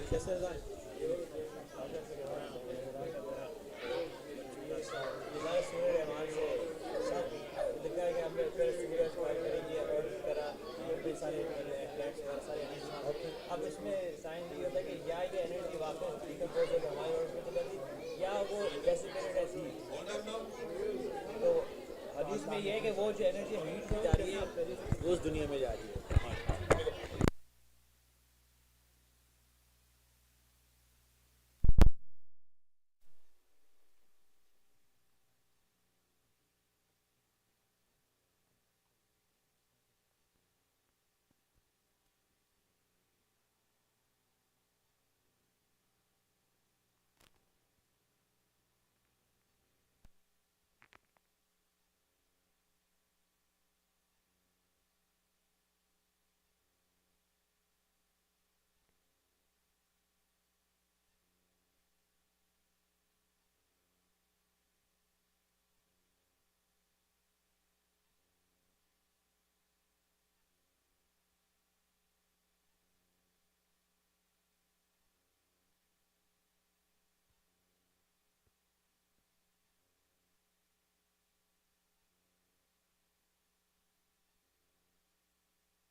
Six. Muhammad Hussain, assalamu alaikum. Alaikum assalam. Tell us about your project in just briefly, very quick. So So my project is about gene and DNA, as you can see right here, and this is my hypothesis. So I want to show you this surah, Surah Al-Furqan, chapter 25, verse 54. It says, Bismillahirrahmanirrahim, وهو الذي خلق من الماء بشرا فجعله نسبا وسحرا وكان ربك قدير. So right here it's saying that then he created man easily from jumper water. There's 4 parts to this, and it's saying the creation from water, creation of man, DNA as a blueprint, and genetic inheritance. Genetic inheritance basically from your ancestors. So for example, if your ancestors were to do really good deeds and they were to do really good, then your generations are going to do the same. And this is a DNA model right here. As you can see, there's 4. There's T, A, G, C. So if these 2 are to be switched, the whole entire problem will be like, it will be completely wrong. Yeah. And this is in your body. And this can wrap around the whole entire world. For the planet Earth, it can wrap around 600 times. It's crazy how Allah has done this. Very good, very unique, mashallah, topic, and the ayat that you connected was very good, amazing. The other ayat is also there, mashallah. Very good, jazakallah, amazing, ahsant. Sayyida Zainab Haidar, assalamu alaikum. Can you briefly explain your project? So, Allah has made the mountains so that they stabilize the earth. Science believes that too, but it's more like the water towers. So this project sort of shows how it goes deeper underground times its elevation high. But it's more like it helps stabilize the earth like a peg. Like the most suitable word is a peg because it goes like deeper underground. And like in verses in Surah Naba, verses 6 to 7, they translate to having not made the earth as a bed and the mountains as pegs.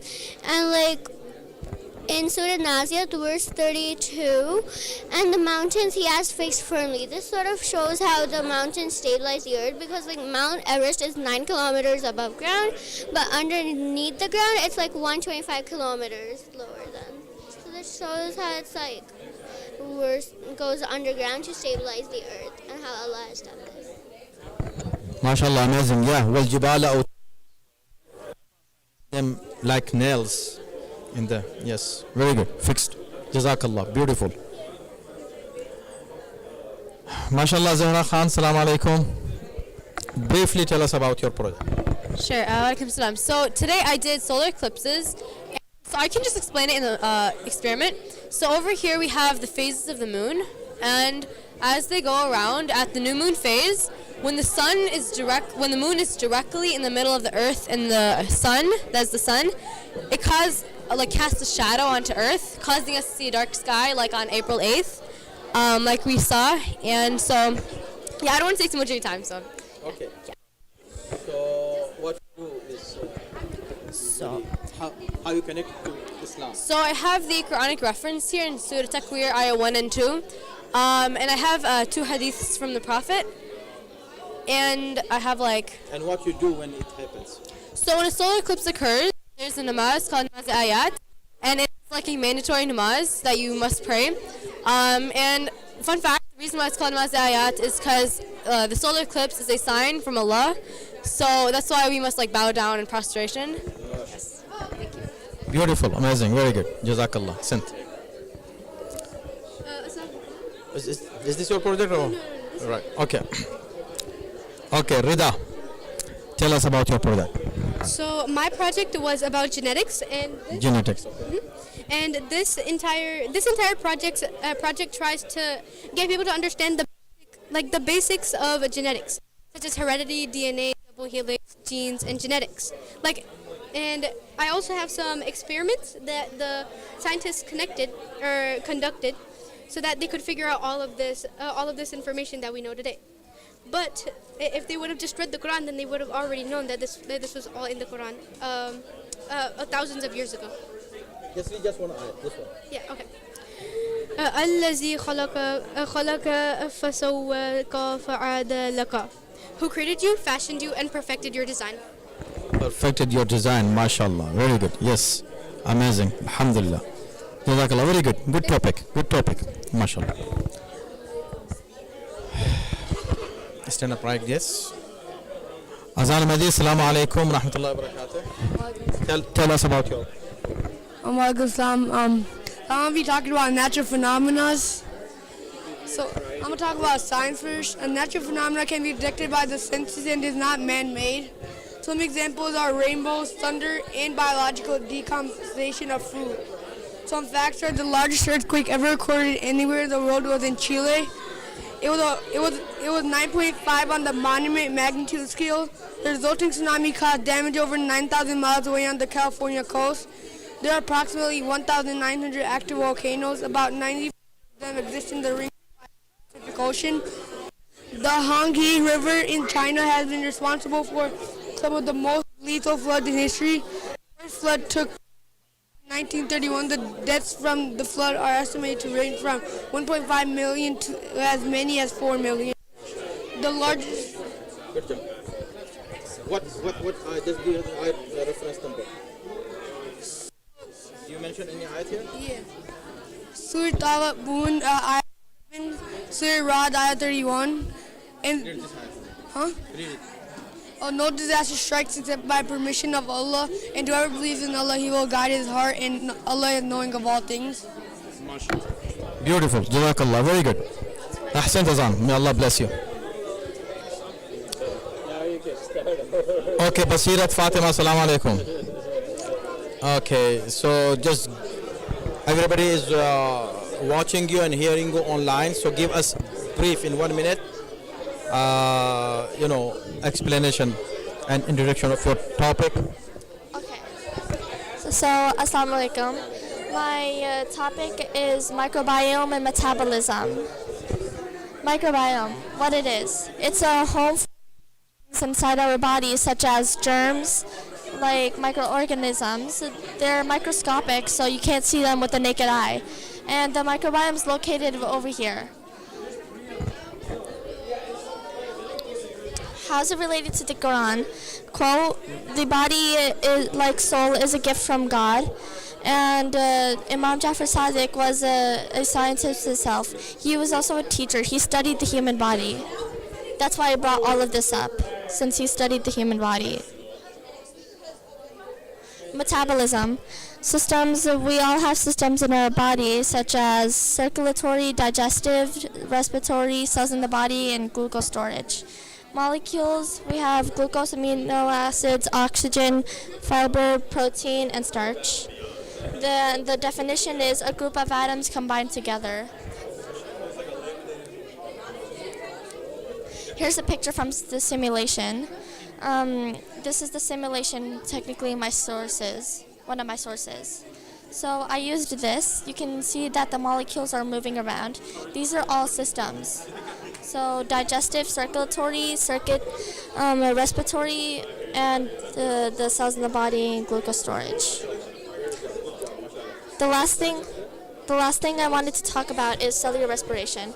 Over here, cellular respiration, glucose and oxygen, they go inside the cells, and cells release the carbon dioxide, water, and glucose. That's how we get oxygen, or energy. That's how we get energy. And we get it from when we sleep, eat, or when we exercise. MashaAllah, beautiful. Very good.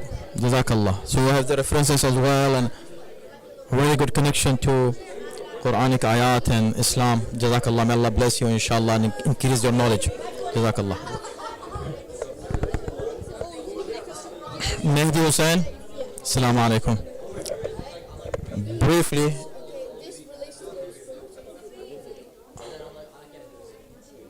You will speak or you? Okay, Mehdi. Let's start with Mehdi. In just 1 minute, tell us about your project, mashallah, and the topic. My topic is epigenetics, and I want to start with my question. Are we slaves to our genetic blueprint? And scientists always thought that, like, if we have this gene, we will always, be, like, stuck to that gene. We cannot, like, change that. But actually, we can, and let me explain you why. So genetics is like, genes is like a code inside your DNA for, like, your body or, like, your looks to, like, act differently. So epi means above, so it's like above genetics. So epigenetics is like modifying your genes. So suppose this is a certain gene, right? Any gene. You can take this epigenetic tag and you can silence it with this epigenetics.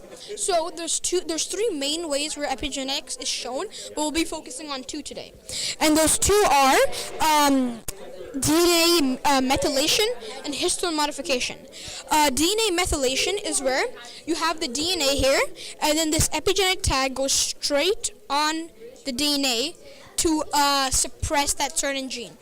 Now, histone modification is where you have this DNA and it's wrapped around this histone.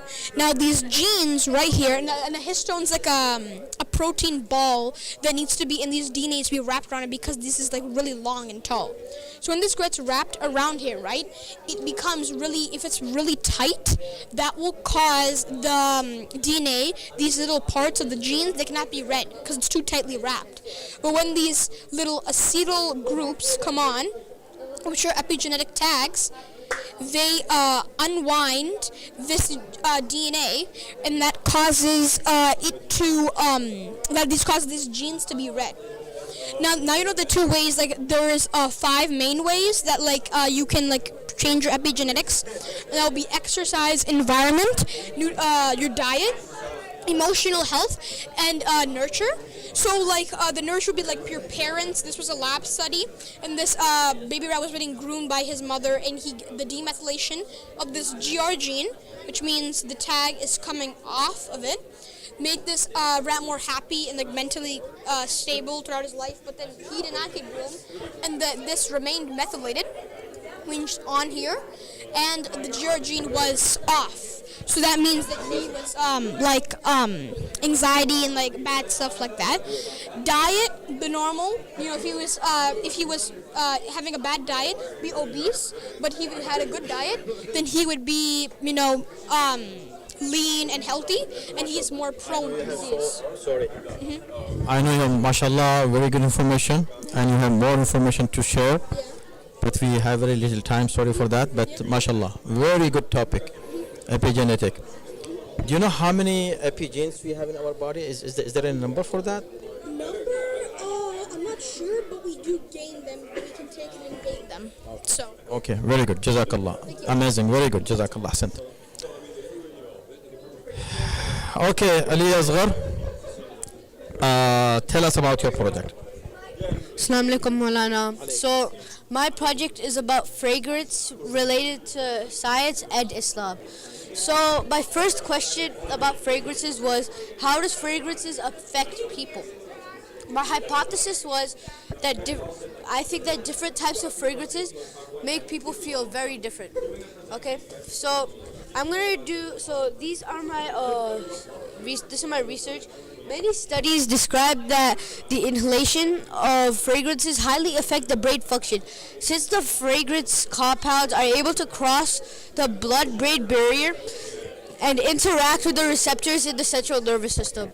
So basically, the fragrance, when you smell it, it goes through your nostrils and it passes the blood and brain barrier. So that's how it affects you. Okay, now I'm gonna do a little experiment. So I have a couple of fragrances here. I want you to smell them and tell me how it makes you feel. Okay? So first one. How does this one make you feel?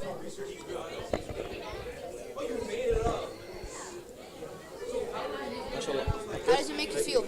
Happy. Happy? Okay.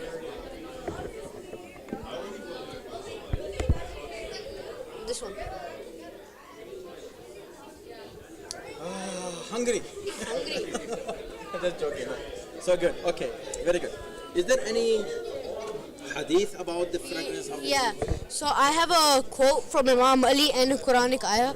So the quote from Imam Ali is, "Be the flower that gives its fragrance to even the hand that crushes it." So have you ever crushed like a flower?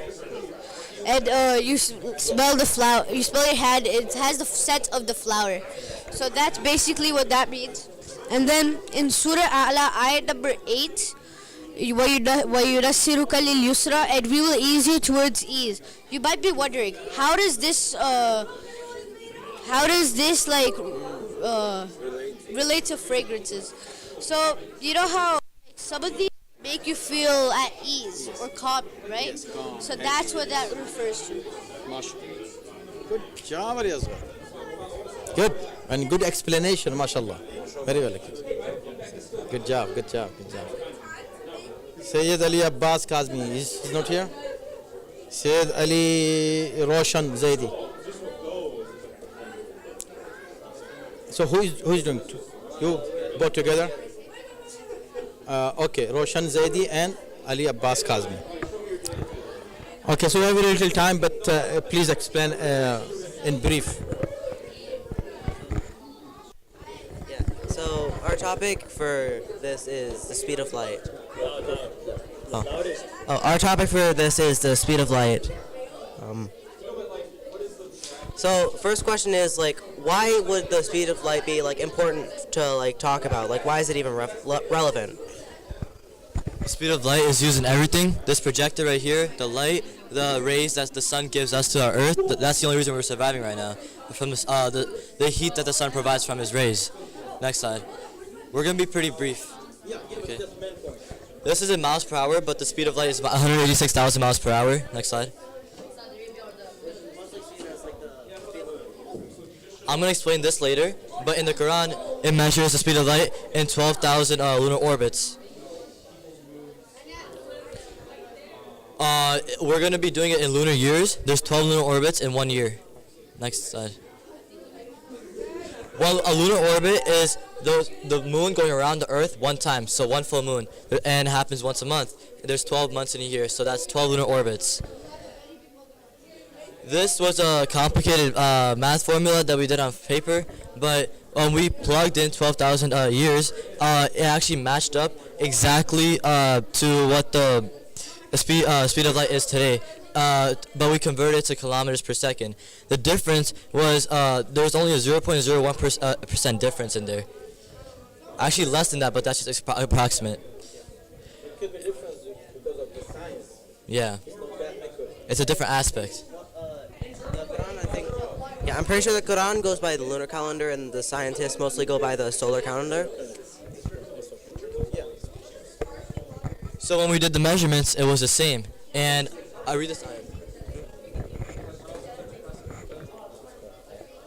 Yeah, so in Surah 32 Ayah 5, it says, He arranges each matter of the heaven and the earth, then it will ascend to him in a day, the extent of which is 1,000 years of those which you count. We looked at the tilawat of the whole surah, and we looked at the context and see where Allah was talking about angels. He was talking about angels and their speed. This ayah right here, it says what you count. What he's talking about is, after we looked at it, it's about the lunar orbits. There's 12 lunar orbits in 1 year. Go back. And it was talking about 1,000 years of those which you count. So 1,000 times 12 is 12,000 lunar orbits. Next slide. Yeah, so we chose this topic because most modern day scientists say, oh no, we recently discovered this new speed of light. It's a new scientific invention, equation. But like for 1,400 years with the Quran, it's been in the Quran, like the equations and like how the speed of light is. Amazing. Of course, you should have more, and there are so many more things and more topics that you can connect with Noor, because Noor by itself, it has so much to speak about, mashallah, and to relate it with the speed of light. And there are so many hadith and stories. Somebody asked Imam Ali alayhi salam the distance between, yes. So there are, horsepower and everything, mashallah. Amazing, good job, mashallah. But keep your research and do more, inshallah. So you can have a very good, inshallah, result, mashallah. Jazakallah. Thank you very much. May Allah bless you. Mahsan.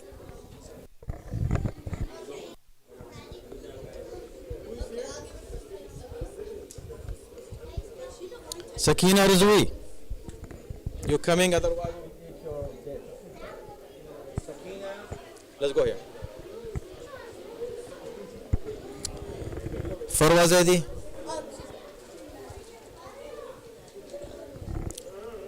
Assalamu alaikum Farwa Zaidi. Okay, mashallah, your project looks amazing. Can you explain briefly because it's the time of Salah? Okay. So, Assalamu alaikum, everyone. So my topic is understanding the periodic table from the Quran. And in Surah Yunus, verse 61, Allah subhanahu wa ta'ala talks about the weight of an atom.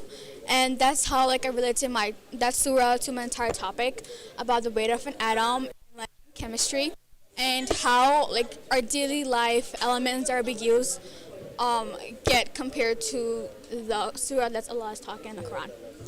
So, for example, carbon is the building block of our life, and it's found in everything from plants to animal, and we use it for making things like plastic and medicine. And iron makes strong stuff like steel for building and bridges. It's also in our blood to help carry out oxygen to our body. And silicon powers our phones and computers. It's also a glass and a solar panel helping us capture sunlight for energy.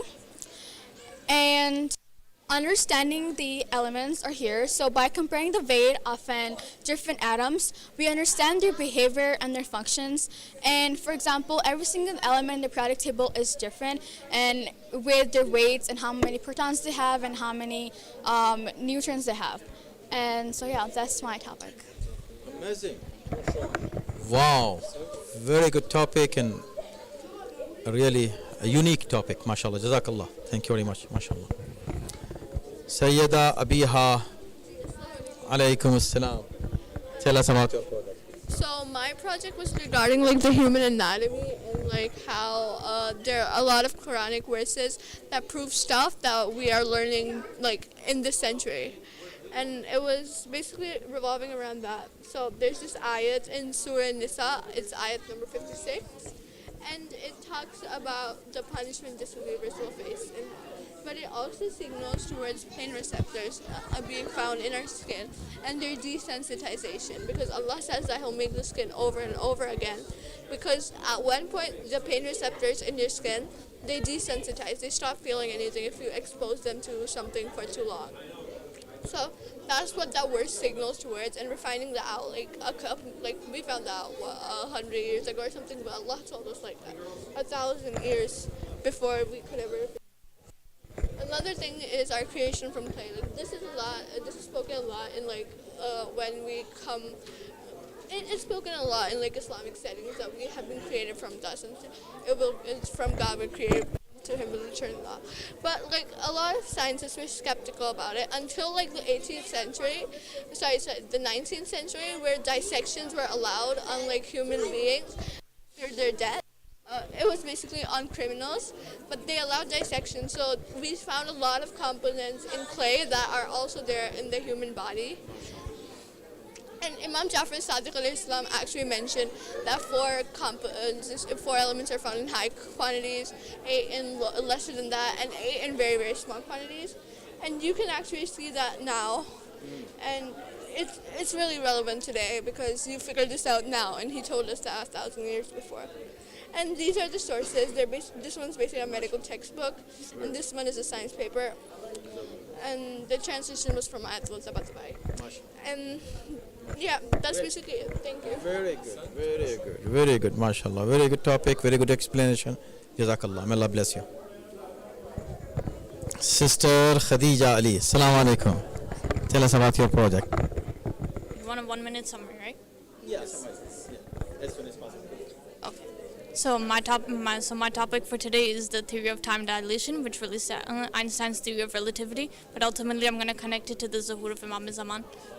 Right. So there's a hadith from Imam Jafar As-Sadiq where he talks about how we'll be able to reach Makkah instantly as soon as the Imam is called. But we know that the Imam is going to appear on the 10th of Muharram, and there's a narration that talks about how he will make his call at Asr time.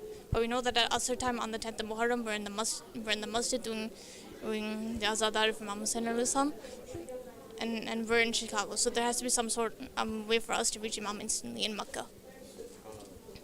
Right? So basically, time dilation refers to Einstein's theory of relativity, which basically says that the laws of physics cannot be changed, and the speed of light is constant regardless of how you observe it. And then more specifically, time dilation falls under the general theory, which talks about which takes acceleration and gravity into account, and the faster you move, the slower time it goes for you. But this theory is usually used in outer space. So now if we think about it, this way, if we were to take outer space, yes, right, the sun is the center of our gravitational field, and there are 8 planets that orbit the sun. The closer you are to the sun, the shorter the time will go slower for you. Right? So now 1 day on Earth is equal to 24 hours, and one full year for us is 365 days. But if we were to look at a planet that is like further away from the sun, such as Jupiter, 1 day is equal to 10 Earth hours, and 1 year is equivalent to 12 Earth years. So we can see that time differs from the way, depending on where you are in relation to the gravity. So now in the Quran, in Surah Hajj and Surah Sajda, Allah talks about how one day for Him is equivalent to 1,000 years for us, and that is because Allah is like He's beyond the means of this universe. He is the greatest of all, and He has created everything. But for us, because since we are tied to a gravitational force, time will move slower for us. And then on the day of judgment, when we will be resurrected, people will be asking each other, how long were you in the grave for? And everybody will say, we were in the grave for 1 hour. But we know that obviously we will be in the grave for much longer than that. But now the thing is that when we die, our soul will ascend to Allah subhanahu wa ta'ala, and our soul will perceive time the way that Allah perceives it instead of the way that we perceive it here on earth. So now if we look at time dilation in Islamic history, and I think the best concept is Miraj, which is basically where Rasulullah went to Makkah, Masjid al-Aqsa, Sidratul Muntaha, Jannah and Jahannam all in the span of 1 night. And this journey is not physically possible for a human because the journey from Makkah to Masjid al-Aqsa itself it takes 1 month on foot, and then he went to the Arsh as well and he came back. So we know that Rasulullah was with Allah and he was traveling at the speed that Allah desired him to travel to, which is the speed of light. And then there's the story of Prophet Uzair and his donkey, because Prophet Uzair wanted to know about how resurrection would work on the Day of Judgment. And so Allah took his life away from him for 100 years and resurrected him, and then asked him how long he was dead for. And he said a day or part of a day, but that's because his soul was with Allah. So again, the time that he was perceiving is not the time that we perceive on earth. Right? So now how does time dilation relate to the zuhur of our Imam? I think our 8th Imam, Imam Ali Rida alayhi salam, does a very good job answering this question. He says that when Imam Mahdi alayhi salam reappears, the earth will be illuminated by the light of God and will move quickly under his feet. He will be able to quickly traverse great distance, and he will not have a shadow. So basically when the Imam appears, the earth will be full of light, and that will be our means of travel. And I've seen that when we travel at the speed of light, we will be able to travel far distances very quickly. And inshallah, when the call is made for our Imam, we will be of those ones who will be able to travel at the speed of light and reach him instantly. MashaAllah. Thank you. MashaAllah, amazing. Very good. Very good. You had the way you related to Imam Zaman is so beautiful, MashaAllah. May Allah increase your knowledge and your ilm, inshallah. Jazakallah. May Allah bless you and your parents. Hasant. MashaAllah. Amazing. MashaAllah. Salam.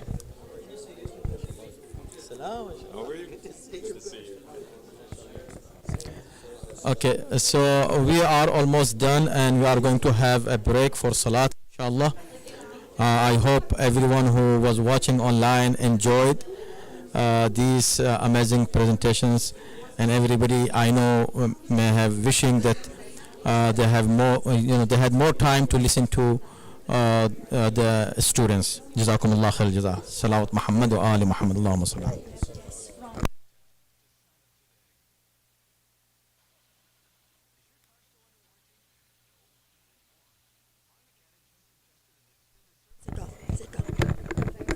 आप पहले मतलब introduce करा के हाँ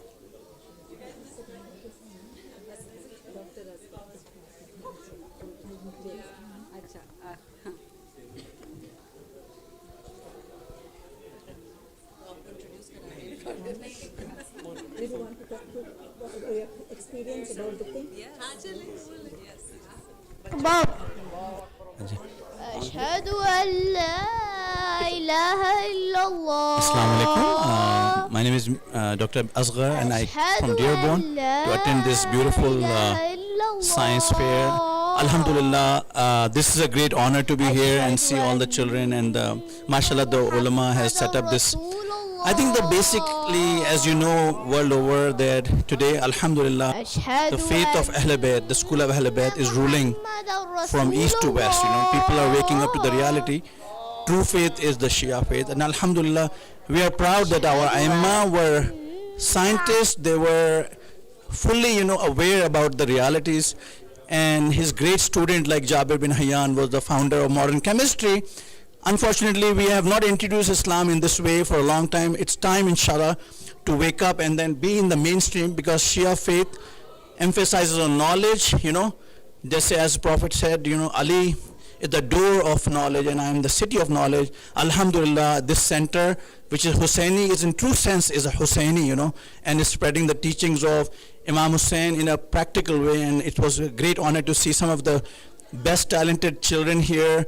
I saw a post about epigenetics by a youngster, and I learned about wormholes and black hole, and some of the children were really intense, and I'm really impressed. The periodic table based on Quran, and every model has a reference to ayah and hadith.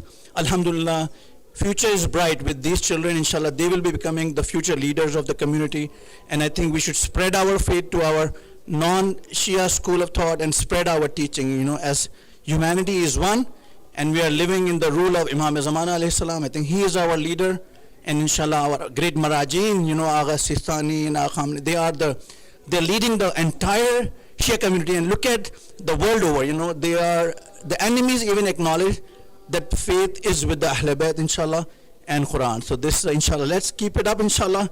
Congratulations to all the organizers and the volunteers and the judges, inshallah, they did a great job. Thank you.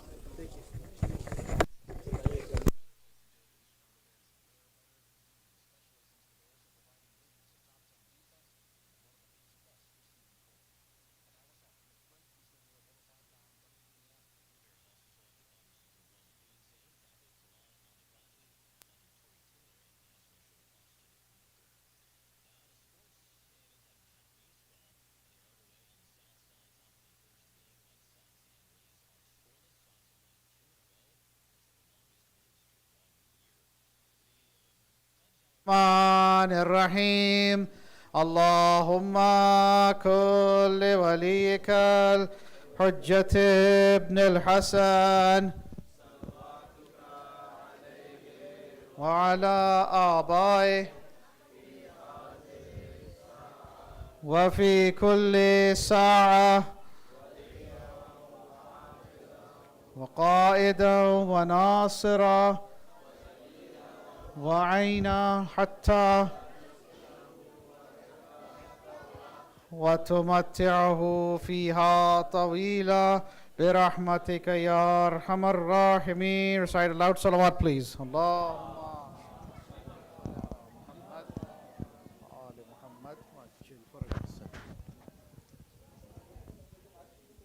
Please make sure that everybody is getting the connection.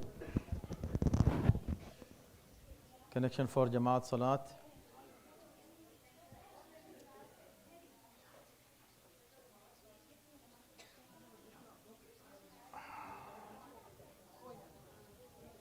I think we have more people, coming, hopefully.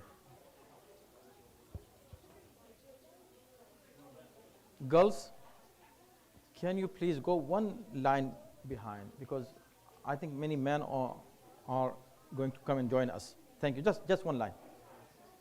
That's it. Thank you. Appreciate it. Thank you very much. Sorry for that, because this was the only way. Yes. Now, one person behind Kamran Bhai to give them the connection. Yeah. Good. Perfect. Those who are sitting here, अगर आपसे इस तरफ आ जाएं ताकि बाद वाले इधर आराम से बैठ सकें, क्योंकि वहाँ फिर जाना उनके लिए मुश्किल होगा. Beautiful. Very good. And yeah, that is good. The kids, can you come go there and then? हाँ, क्योंकि वो रास्ता हमेशा रास्ता छोड़ा कीजिए वहाँ से. Yes, beautiful. Go there. Perfect. Now is good. Now looks good, mashallah. أعوذ بالله من الشيطان الرجيم بسم الله الرحمن الرحيم الله أكبر الله أكبر أشهد أن لا إله إلا الله أشهد أن لا إله إلا الله أشهد أن محمد رسول الله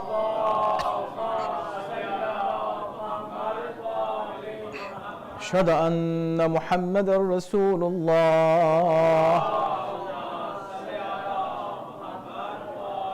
أشهد أن عليا ولي الله أشهد أن عليا حجة الله حي على الصلاة حي على الصلاة حي على الفلاح حي على الفلاح حي على خير العمل حي على خير العمل قد قامت الصلاة قد قامت الصلاة الله أكبر الله أكبر لا إله إلا الله الله أكبر بسم الله الرحمن الرحيم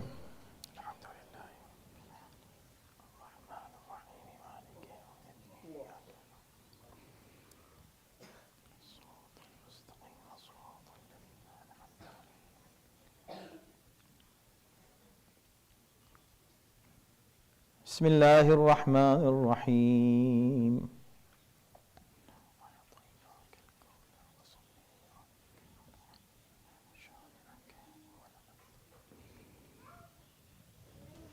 الله أكبر سبحان ربي العظيم وبحمده اللهم صل على محمد وآل محمد سمع الله لمن حمده الله أكبر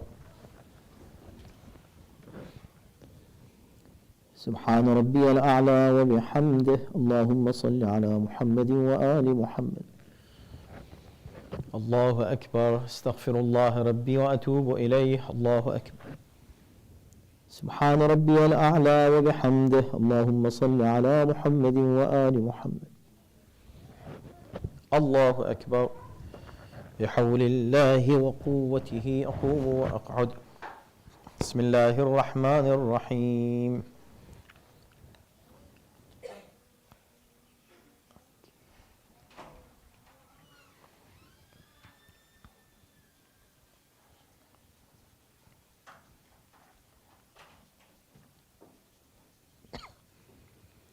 بسم الله الرحمن الرحيم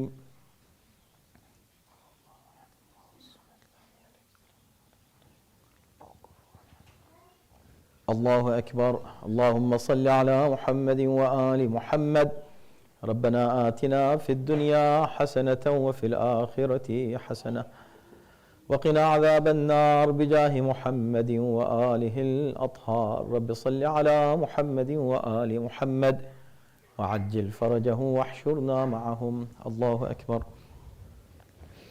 سبحان ربي العظيم وبحمده اللهم صل على محمد وآل محمد سمع الله لمن حمده الله أكبر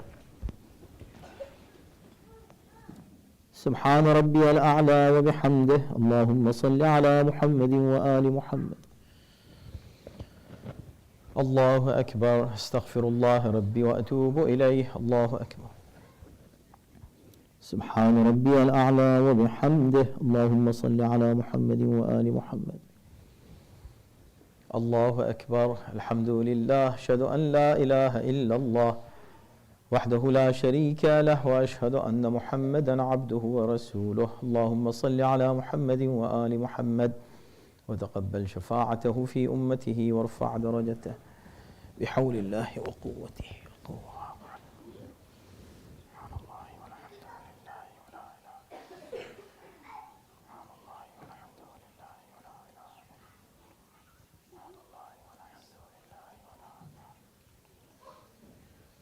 الله أكبر سبحان ربي العظيم وبحمده اللهم صل على محمد وآل محمد سمع الله لمن حمده الله أكبر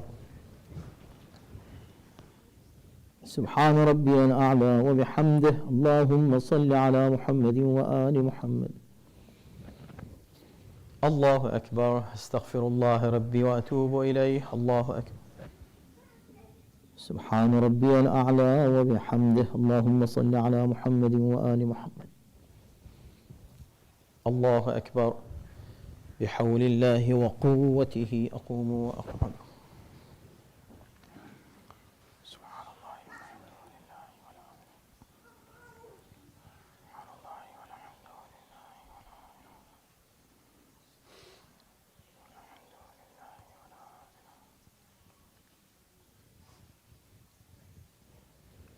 الله أكبر.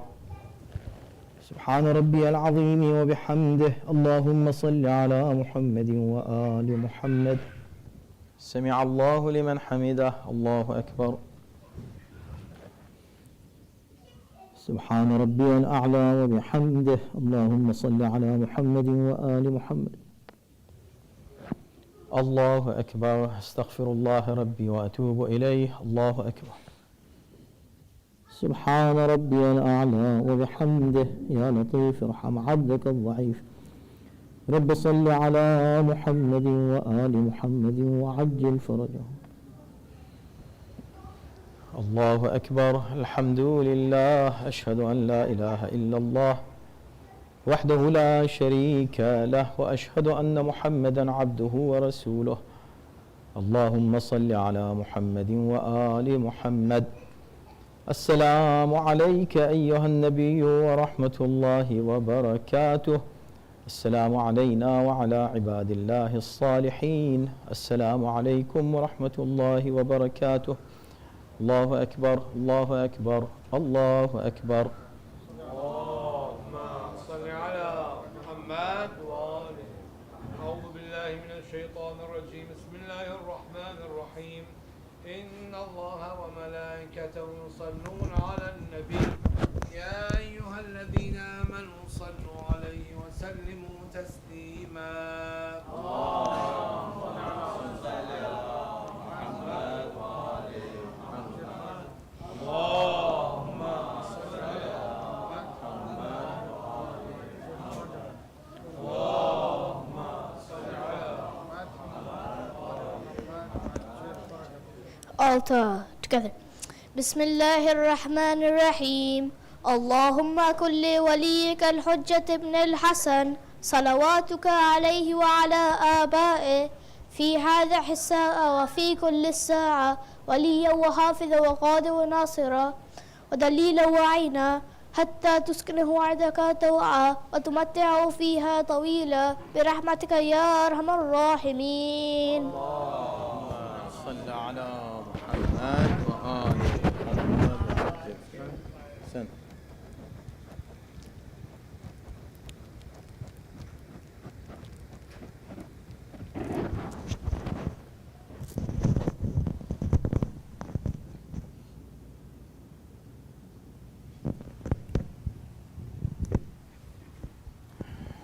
أعوذ بالله من الشيطان الرجيم. بسم الله الرحمن الرحيم. الله أكبر. الله أكبر.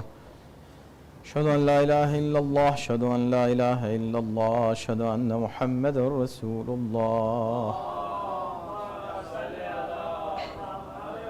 أشهد أن محمد رسول الله. أشهد أن عليا ولي الله. أشهد أن عليا حجة الله. حي على الصلاة. حي على الصلاة. حي على الفلاح. حي على الفلاح. حي على خير العمل. حي على خير العمل. قد قامت الصلاة. قد قامت الصلاة. الله أكبر. الله أكبر. لا إله إلا الله. الله أكبر. بسم الله الرحمن الرحيم.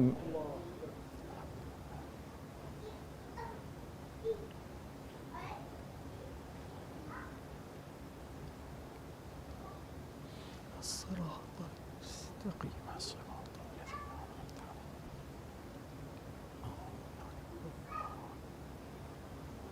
بسم الله الرحمن الرحيم.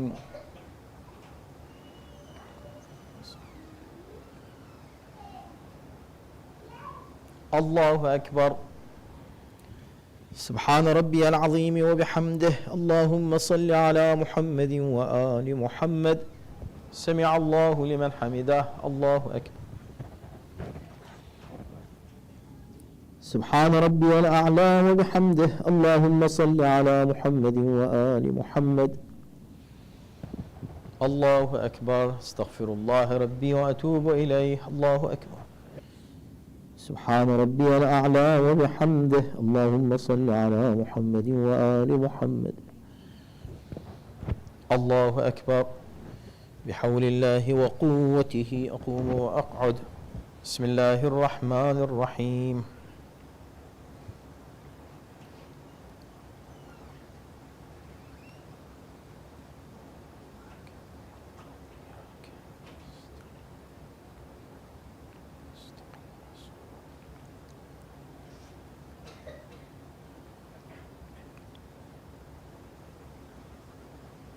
بسم الله الرحمن الرحيم.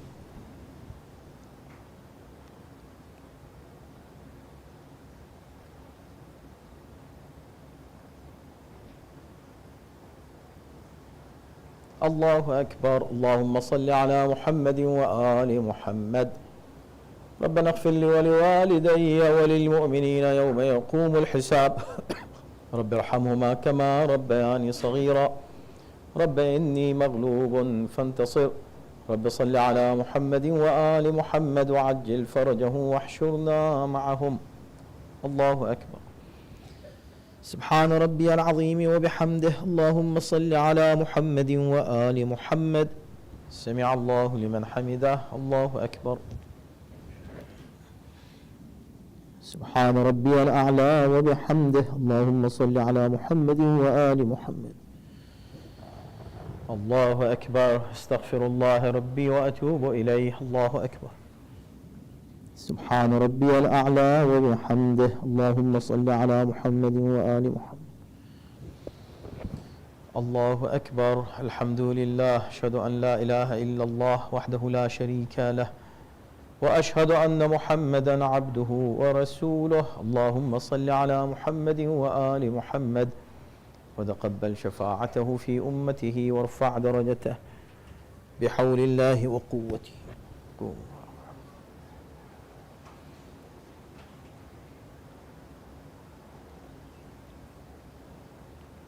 سبحان الله.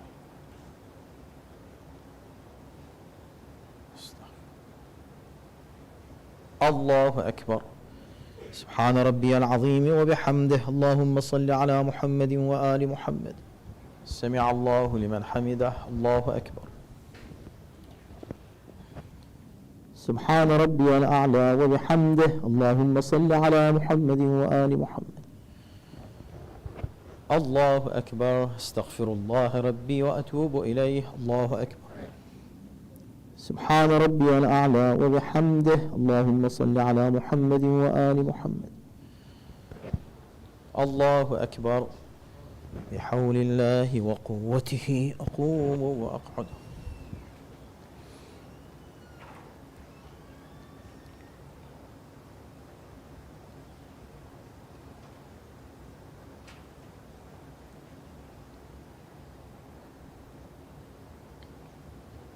الله أكبر. سبحان ربي العظيم وبحمده. اللهم صل على محمد وآل محمد. سمع الله لمن حمده. الله أكبر. سبحان ربي الأعلى وبحمده. اللهم صل على محمد وآل محمد. الله أكبر. استغفر الله ربي وأتوب إليه. الله أكبر. سبحان ربي الأعلى وبحمده. يا لطيف ارحم عبدك الضعيف. رب صل على محمد وآل محمد وعجل فرجه. الله أكبر. الحمد لله. أشهد أن لا إله إلا الله وحده لا شريك له وأشهد أن محمدا عبده ورسوله. اللهم صل على محمد وآل محمد.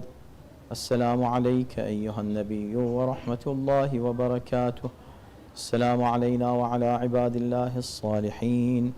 السلام عليكم ورحمة الله وبركاته. الله أكبر الله أكبر الله أكبر.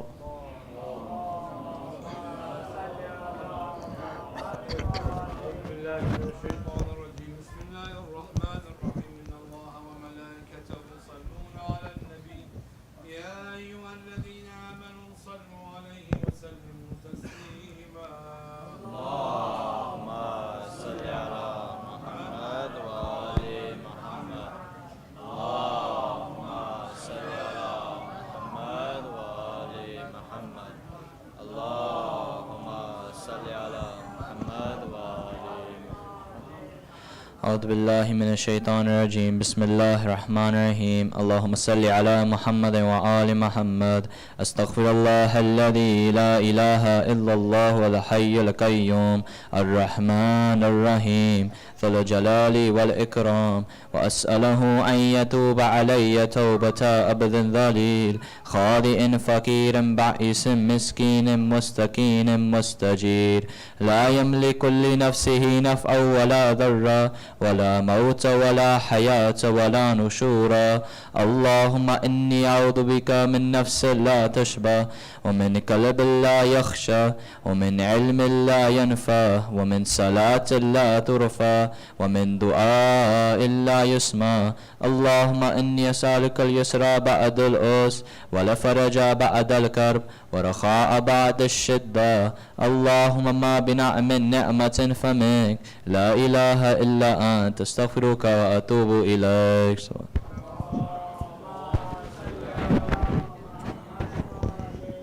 أحسن جزاك الله. Please recite Surah Fatiha for all mu'min and mu'minat, and especially Brother Shaukat Haider, who has died in Hyderabad. He was traveling there. May Allah bless his soul. Please, Fatiha for him and all mu'min and mu'minat.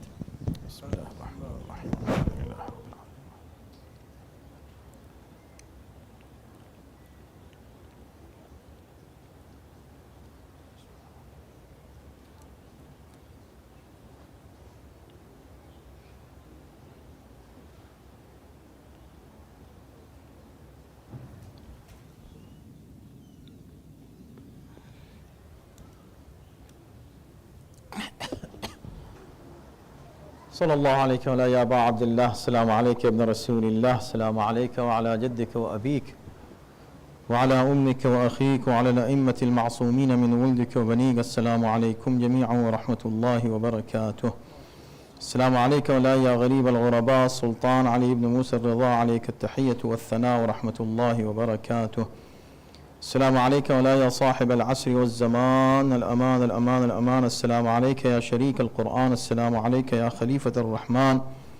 السلام عليك يا إمام الإنس والجان. عجل الله تعالى فرجك وسهل الله مخرجك وظهورك وجعلنا من أعوانك وأنصارك. السلام عليكم جميعا ورحمة الله وبركاته.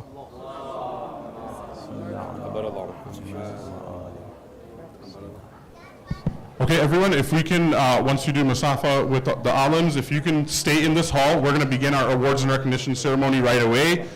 Students sit up front, parents, guests, everyone, the adults, you can sit in back. Again, students up front, and all the guests, adults, everyone can sit in the back. Again, we'll divide it up, boys on my right-hand side, girls on my left-hand side. And the sooner you all get into your lines, the sooner we will begin. We completely understand we are running late. We apologize for that. We wanted things to run a little quicker, but we will try to make this move as fast as possible with your cooperation. So again, students up front in your normal lines like you sit in assembly, parents in the back.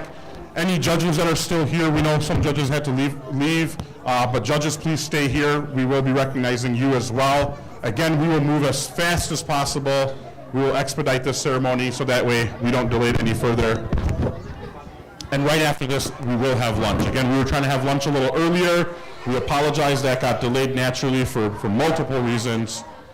So again, if everyone can please sit down, we will begin our ceremony just in a few minutes.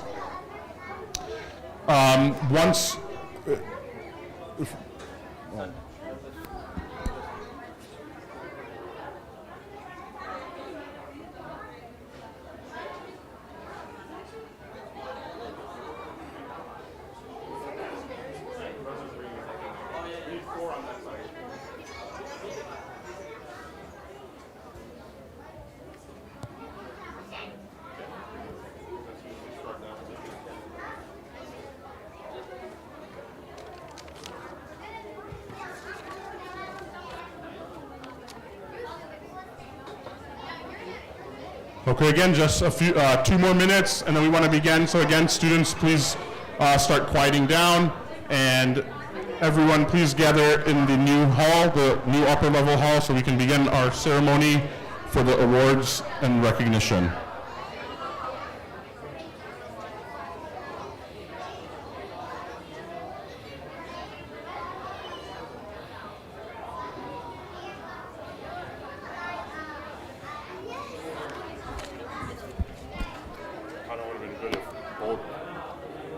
Had another girl and if Russell had another guy, like Ali Bakri, because we're going to do this so rushed right now, it's going to move so freaking fast or whatever. It's okay, we'll take care of it. Okay, so up here will be Basranti and then all the department heads. One more. Who is actually handing out the award? They're just the other three are just standing there for a picture. It's actually Basranti's game. Do you know what happens? Comes in and Tell them.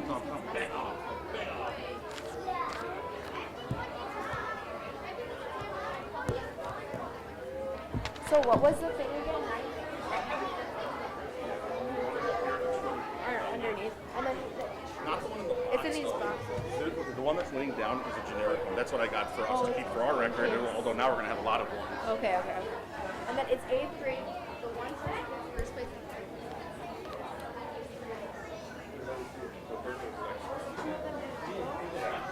The third one you use a lot.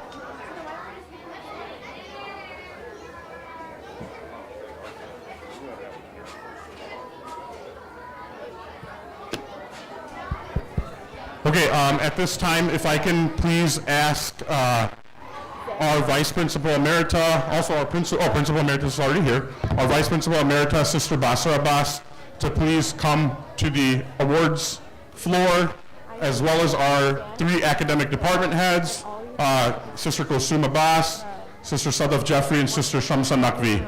We already have our alims and our Principal Emeritus up here. Please don't have them wait. So Kulsum Auntie, Basra Auntie, please, as well as Sadaf Baji and Shamsa Baji. Basra Auntie?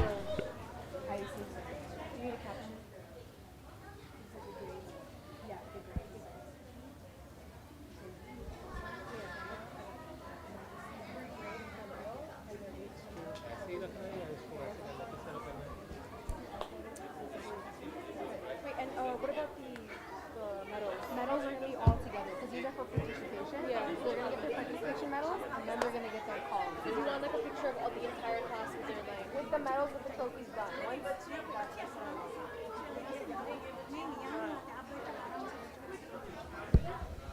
Okay, once again, Assalamu alaikum everyone. Congratulations to everybody on your participation. Congratulations on the amazing job that you all have done. Everyone is a winner today, regardless of what your scores may ended up being. You all will be coming up here to receive a medal. And then, of course, we do have trophies for people that place first, second, and third.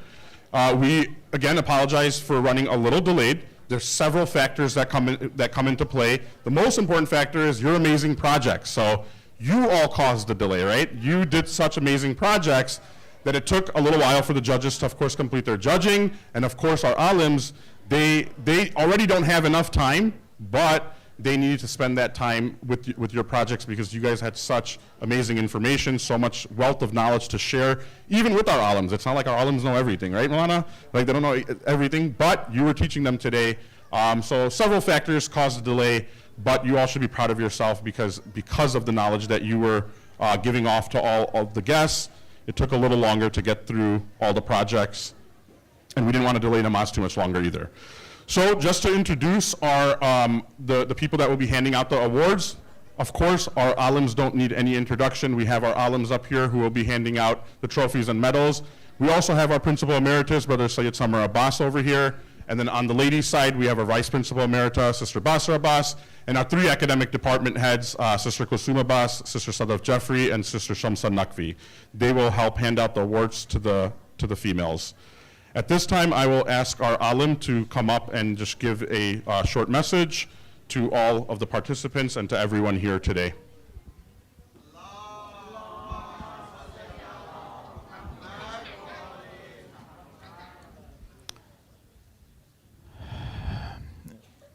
Dear students, parents, teachers, IHS management, and Hujjat Islam Maulana Sheikh Muhammad Jawad Sa'adat Mansab.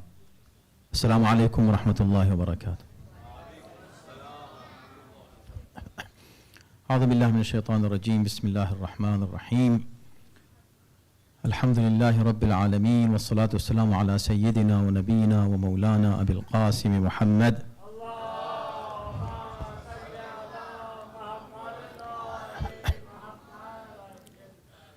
وآله الطيبين الطاهرين المعصومين. أما بعد فقد قال الله في كتابه الكريم بسم الله الرحمن الرحيم وسنريهم آياتنا في الآفاق وفي أنفسهم حتى يتبين لهم أنه الحق. Of course, at this time, best speech is no speech, right? So, no speech. Yes, right? No speech, don't worry about it. Because I have already heard your speeches. And there is no, of course, no time to deliver my speech. The only thing I want to do today is dua for you. MashaAllah, every year me and Maulana Jawad Sahab, we go to see the projects and the presentations. Amazing. And really we have no word to express our emotions and our appreciation that we want to do.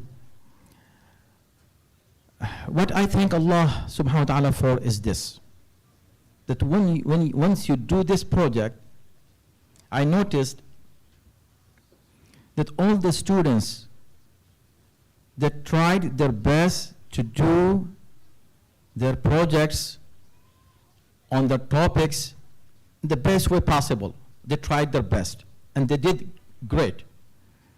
This is one thing. This second thing was their explanation, how they explained their projects.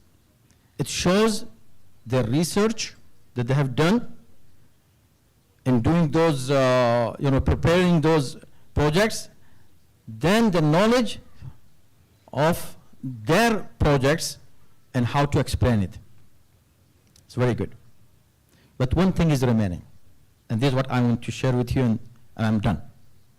What is it? So you did your project about various topics. You explained your topic, mashallah, so you have good knowledge about that. You related your science project to Islamic project, Islam and science together. Two things you have done already. One thing is remaining is what? That now you should be able, and you are inshallah, able to explain this, what you learned about your own religion, that your religion is based on knowledge and science and wisdom. You should be able to explain it to other people, non-Muslims. Your friends, your colleagues, when you grow up, inshallah, you can be able to tell them that this is Islam, and that's why we are proud of Islam, and that's why we are strong in our faith. Because our faith is not just by hearing from here and there. It's not just because our parent told us. It is because we know why we believe in Islam. Islam is a religion that whatever Islam is, had said 1400 years ago.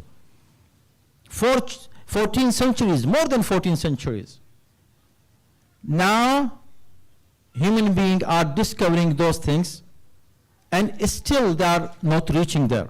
Still there is treasure of knowledge and wisdom in Quran that we are not aware of it.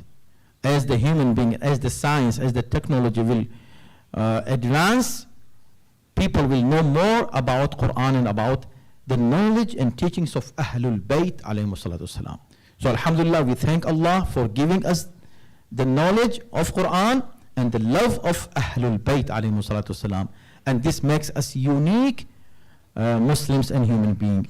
May Allah subhanahu wa ta'ala give us tawfiq to share whatever we have with our other fellow citizens and human beings around the world, inshallah.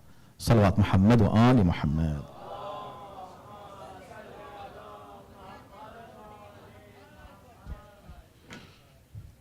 Thank you so much, Maulana Saab. And then if I can quickly also just ask our Alim's Principal Emeritus to come and cut the Islam and Science Fair cake, which you all will eat. We just need time to cut it up into pieces. So if you could just ceremonially cut it up here.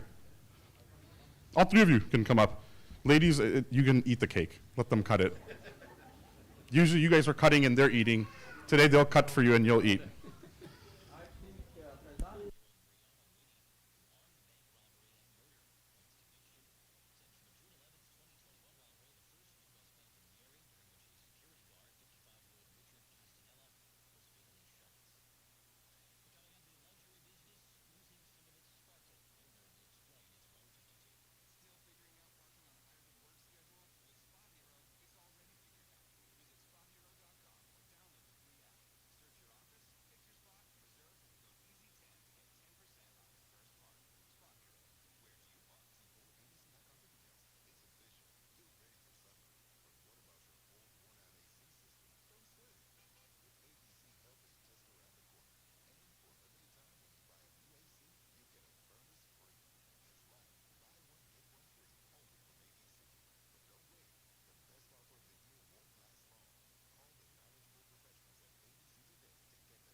Okay, so if we could have that cake removed.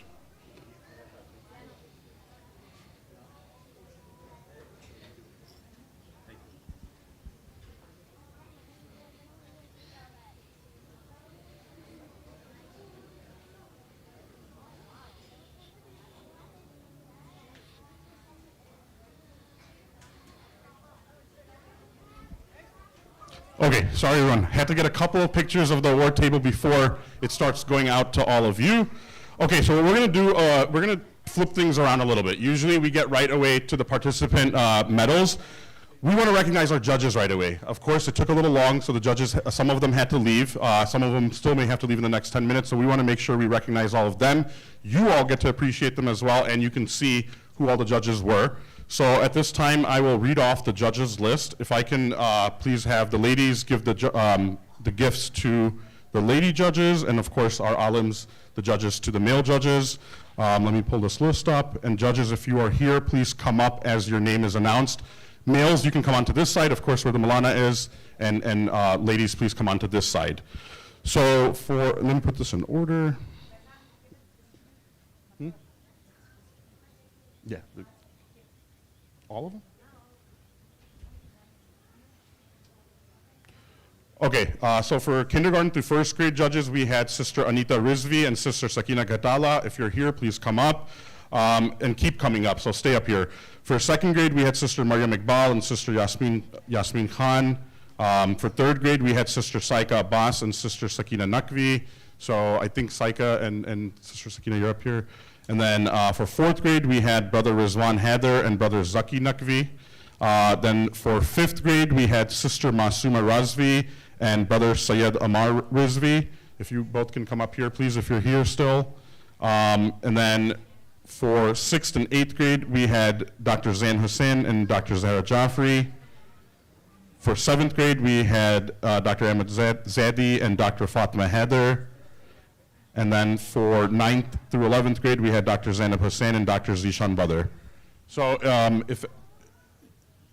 did you give?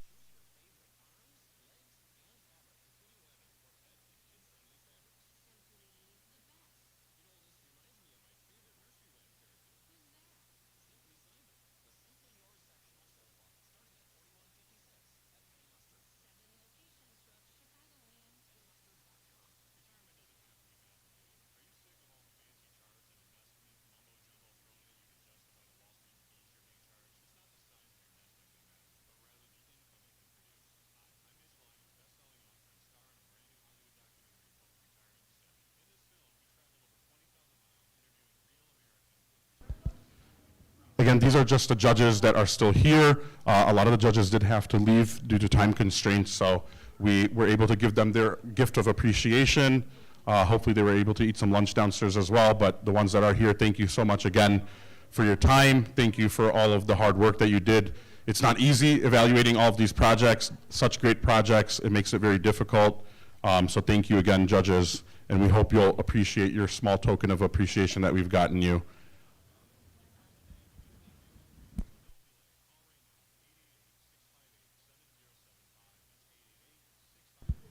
And then students, if you want to recite a very loud salawat for these judges that did such a great job.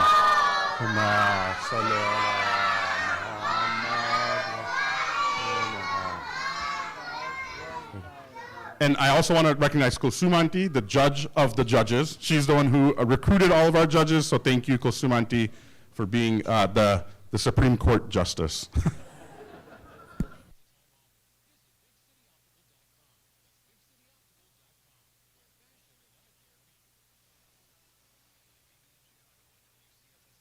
Okay, if everyone wants to take a seat again, we will begin with our medal and trophy ceremony.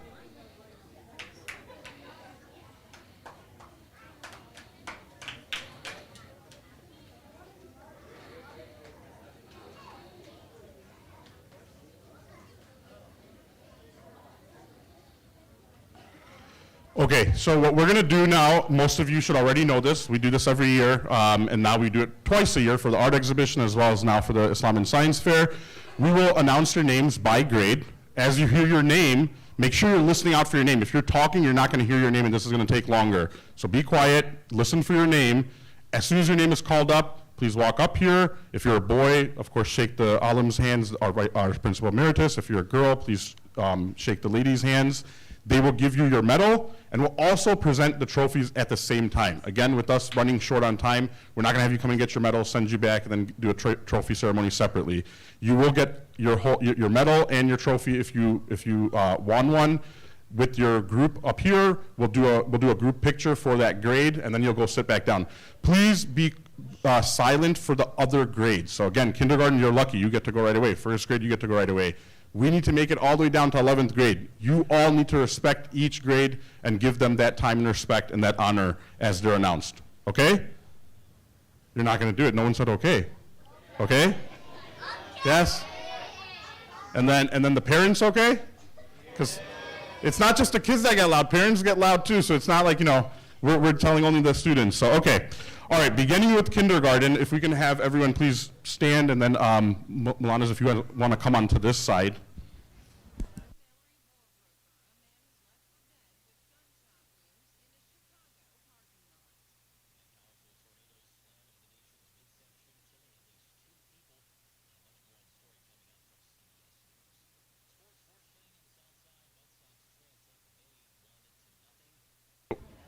Starting with kindergarten, kindergartners listen out for your name.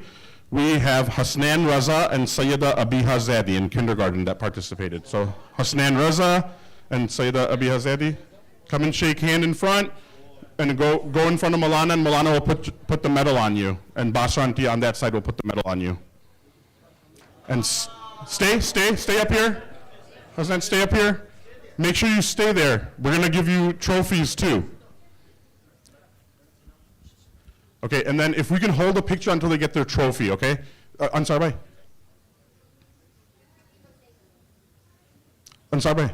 If we just hold till they get the trophy, then take the picture. Okay, so first place goes to Hasnan Raza, and second place goes to Sayyida Abiha Zadi in kindergarten. So Hasnan Abiha. Okay, now we can take the picture. Yeah.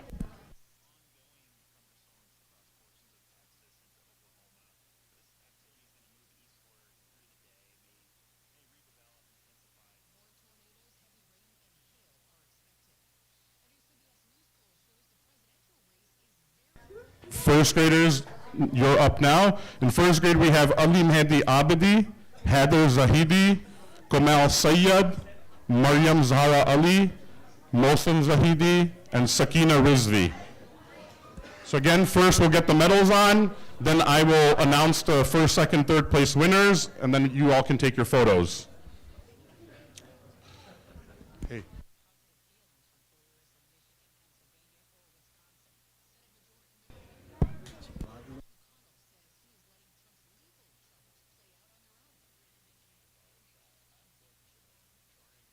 And I was just reminded by Ansar by a very important note. Make sure you don't leave after you get your medal and trophy. We're going to do one big group photo with everybody, so please stay to the end for that. Okay, for first grade, the third place winner was Sakina Rizvi. Third place winner, Sakina Rizvi.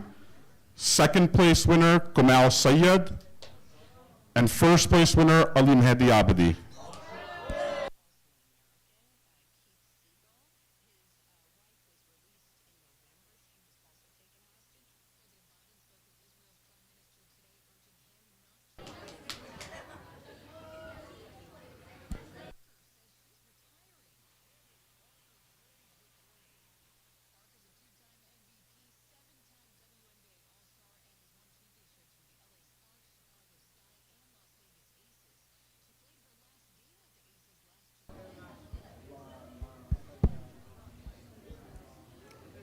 Okay, second graders, stay prepared. As soon as first graders sit down, I will announce your names. Okay? Second graders, we have Faria Hassan, Muhammad Ali, Sayyida Fatima Zadi, and Zahra Rizvi. Again, second graders, we have Faria Hassan, Muhammad Ali, Sayyida Fatima Zadi, and Zahra Rizvi.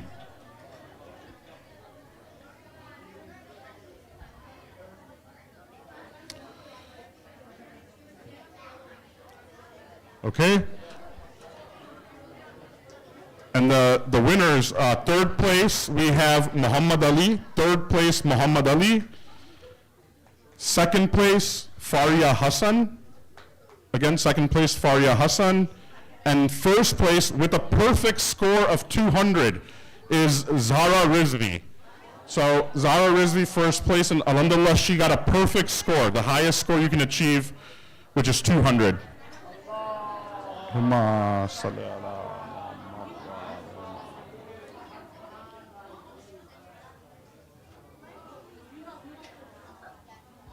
Reza, I'm saying, Reza, after you hand them off to the side, because then you're going to get every single picture. That's good.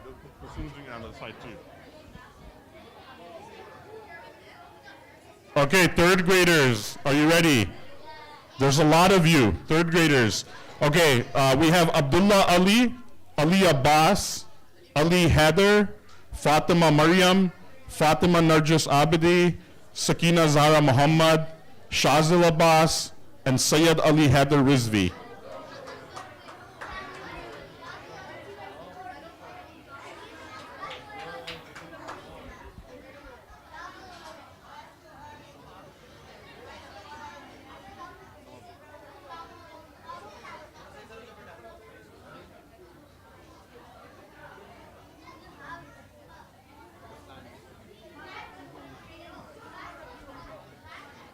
Okay, and then for third grade, third place was Sayyid Ali Heather Rizvi. Third place, Sayyid Ali Heather Rizvi. Second place, Sakina Zahra Muhammad. Again, second place, Sakina Zahra Muhammad. And first place, Abdullah Ali.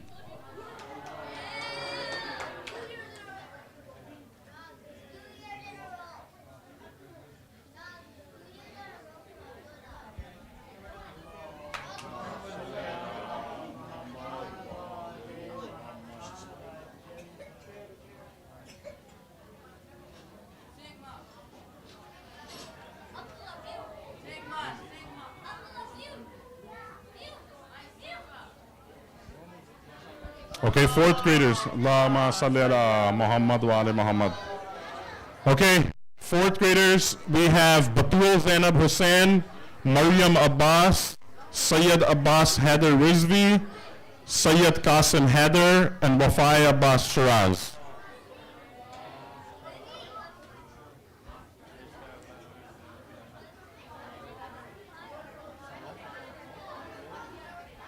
We're missing Batul. I think Batul may have left. Okay, and then the third place winner is Maryam Abbas. Third place, Maryam Abbas for fourth grade. Then second place is Sayyid Abbas Heather Rizvi. Second place, Sayyid Abbas Heather Rizvi. And first place is Sayyid Qasim Heather. First place, Sayyid Qasim Heather.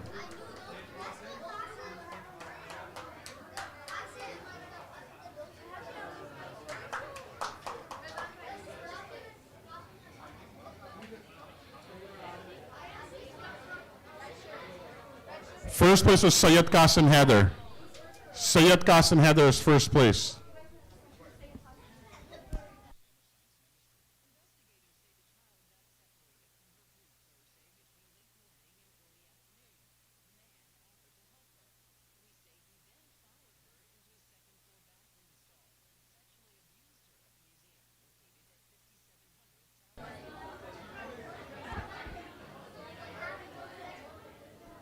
Okay, students, we are at the halfway mark, so just remember, stay quiet. Students up here, boys right in front of me. Boys right in front of me, please respect the rest of the participants.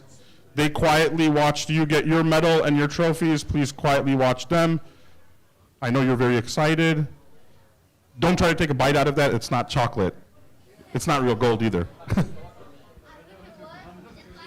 Okay, fifth graders. Okay. Fifth graders, we have Asghar Razvi, Aya Fatima Raza, Fatima Shiraz, Mikhail Sayyid, Samana Imam, and Zahra Shiraz.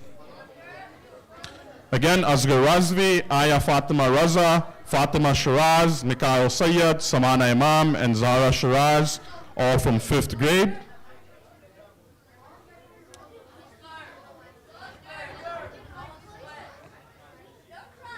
Okay, and then if we have all the medals on, then in third place we have Samana Imam, third place, fifth grade. Second place, Zahra Shiraz. And first place, Mikhail Sayyid.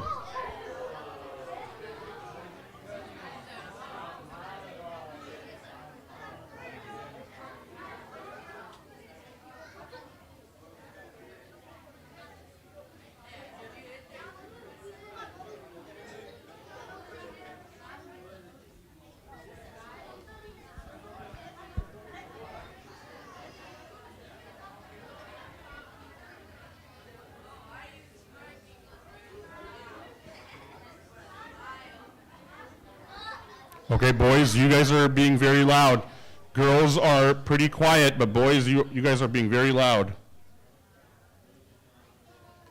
You can whisper. It's not like we want you to sit in complete silence, but definitely be respectful of the other students. Okay, sixth graders, we have Muhammad Hussain, Sayyida Zainab Haider, and Zahra Khan.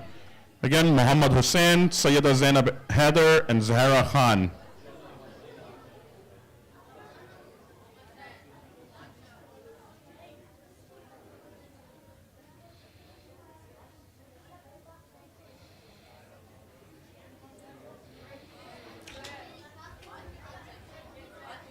Okay, and then our third place winner is Muhammad Hussain. Second place is Sayyida Zainab Haider, and first place is Zahra Khan.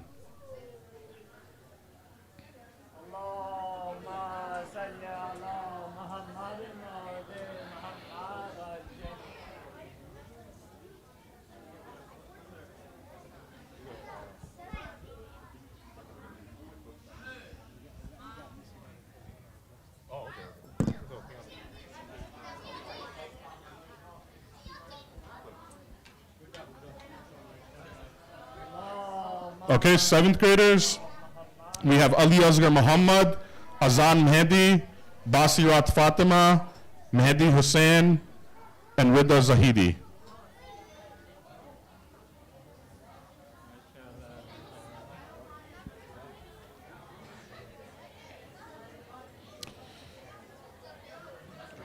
Okay, and then in third place, we have Rida Zahidi in third place for seventh grade.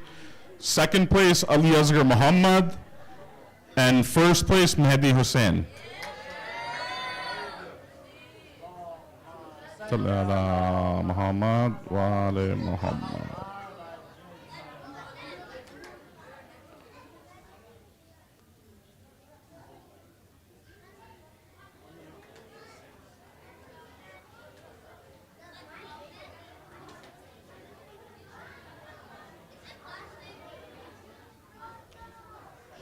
Okay. Eighth graders, be ready. Okay, next. In eighth grade, we have Sayyid Ali Abbas Kazmi and Sayyid Ali Roshan Zedi.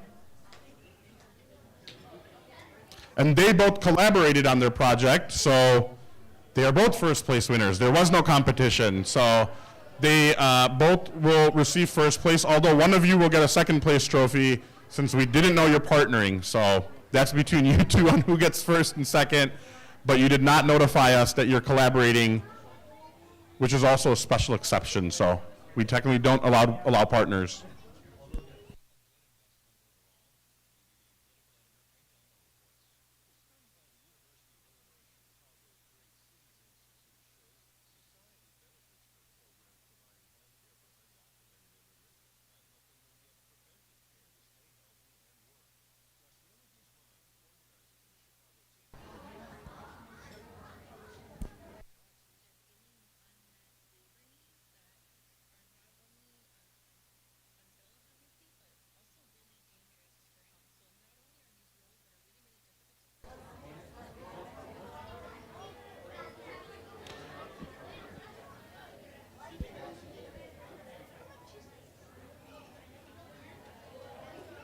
Okay, just 10 more minutes, people. If you can please stay quieted down, and then we will be done with the ceremony.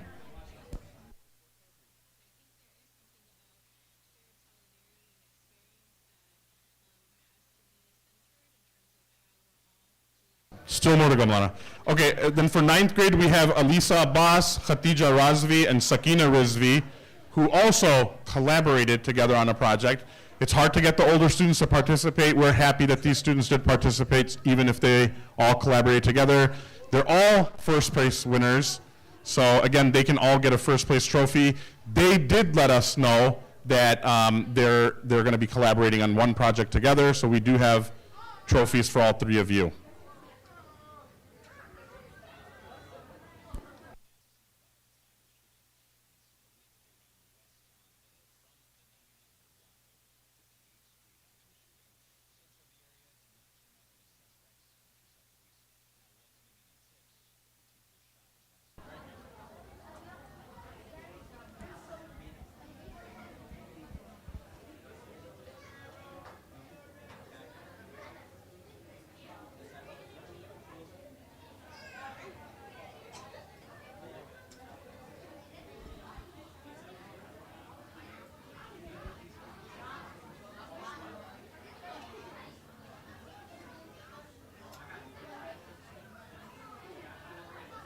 Okay, next up, 10th grade. We had two separate students in 10th grade, Farwa Zadi and Sayyida Abiha Adib. And they did not collaborate, so they competed against each other. Good job, girls, on doing your own individual projects.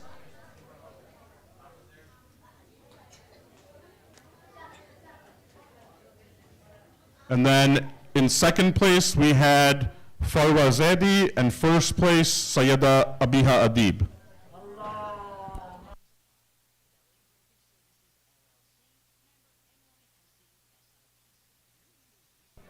And I also want to point out that Sayyida Abiha had a perfect score. So she got all 200 points out of the 200 points she could get.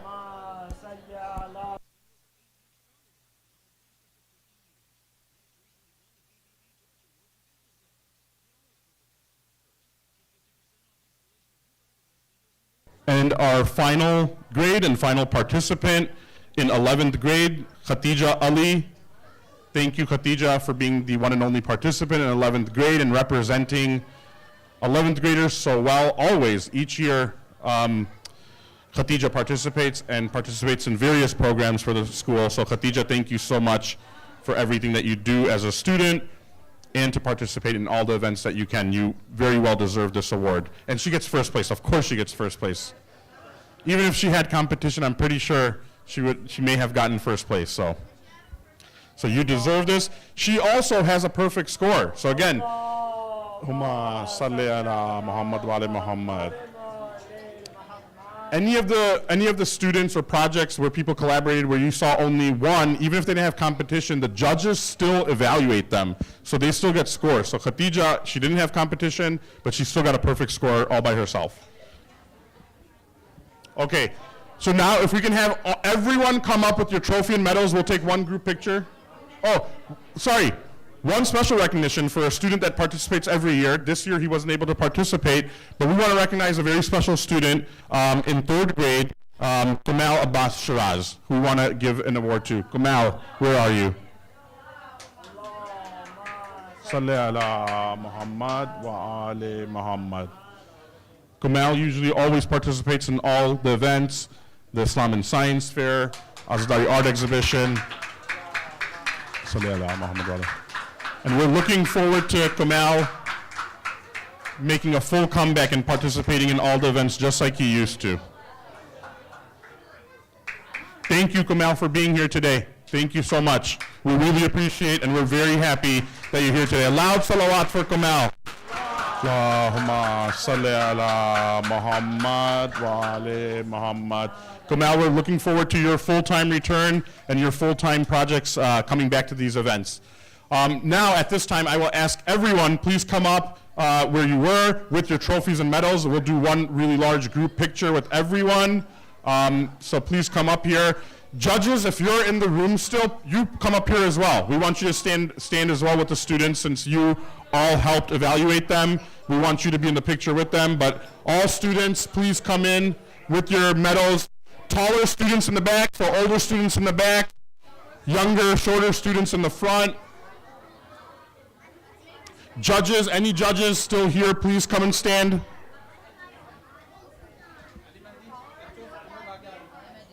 Again, younger kids, shorter kids, come to the front. Here, shorter kids, come to the front. Okay. Okay, the kids in the front row, everyone sit down. In the front row. So all you girls just sit down, sit down. Everyone sit down, just sit down, sit down, sit down, sit down, sit down. Perfect. Sit down, sit down. You sit down too. Mikhail, sit down. You sit down too. All right, you sit down too, yeah. You can sit down too. You guys sit down, sit down, sit down.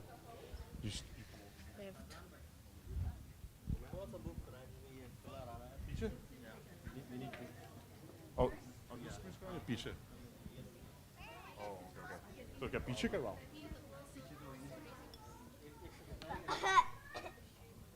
If you guys can try to squeeze in a little bit more.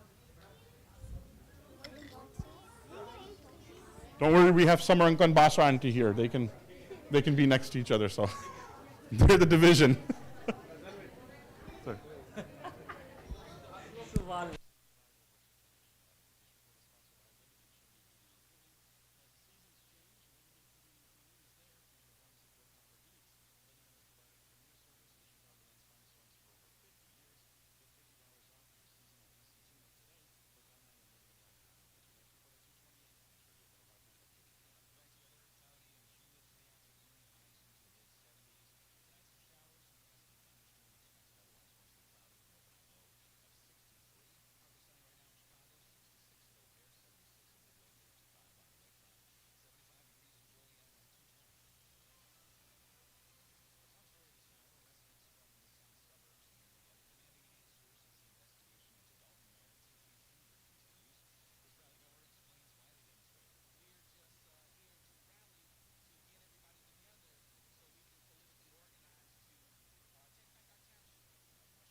Okay, everyone, we will close with our closing dua as we do all of our events, and then lunch is downstairs. Please head downstairs for lunch.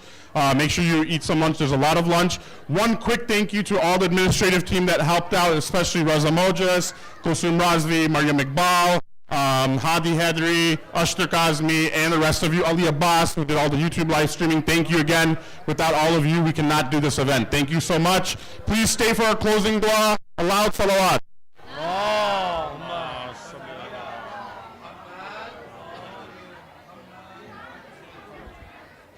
Okay, my dears, let's end our program with the dua for our beloved Imam al-Zaman. أعوذ بالله من الشيطان الرجيم بسم الله الرحمن الرحيم اللهم كن لوليك الحجة ابن الحسن صلواتك عليه وعلى آبائه في هذه الساعة وفي كل ساعة وليا وحافظا وقائدا وناصرا ودليلا وعينا حتى تسكنه أرضك طوعا وتمتعه فيها طويلا برحمتك يا أرحم الراحمين. صلوات.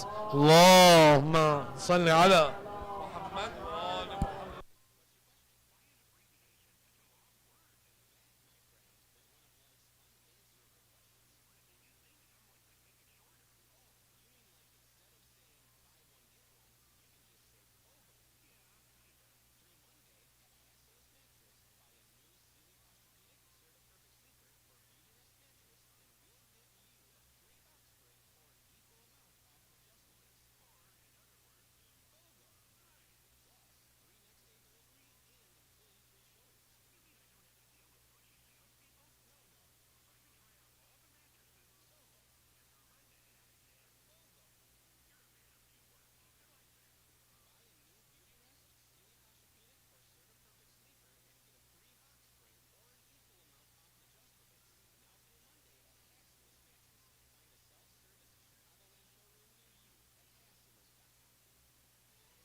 Everyone, please proceed downstairs for lunch in the Legacy Ladies Hall downstairs. Please help yourself to lunch. Well, don't help yourself, they'll serve you. But they will serve you downstairs, but please go downstairs and take some lunch.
Students, parents, please remember to take your project with you. Please remember to take your project home with you. Right now, we are clearing off tables, so the projects we're putting on the floor where they were, but remember to take them with you. If you don't take them, we will have to dispose of them in a proper manner, but we cannot hold on to all of them. There's a lot of projects, and we need to be able to have everyone take them home.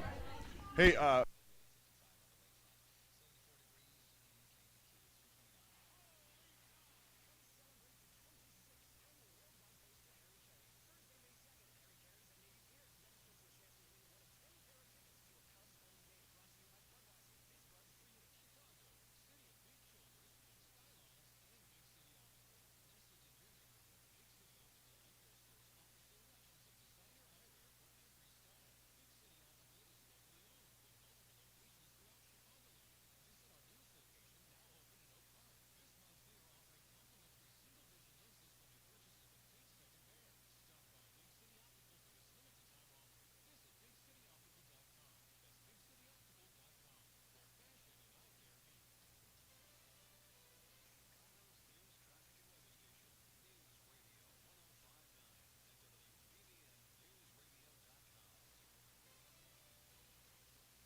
students and parents, again, please remember to take your projects with you.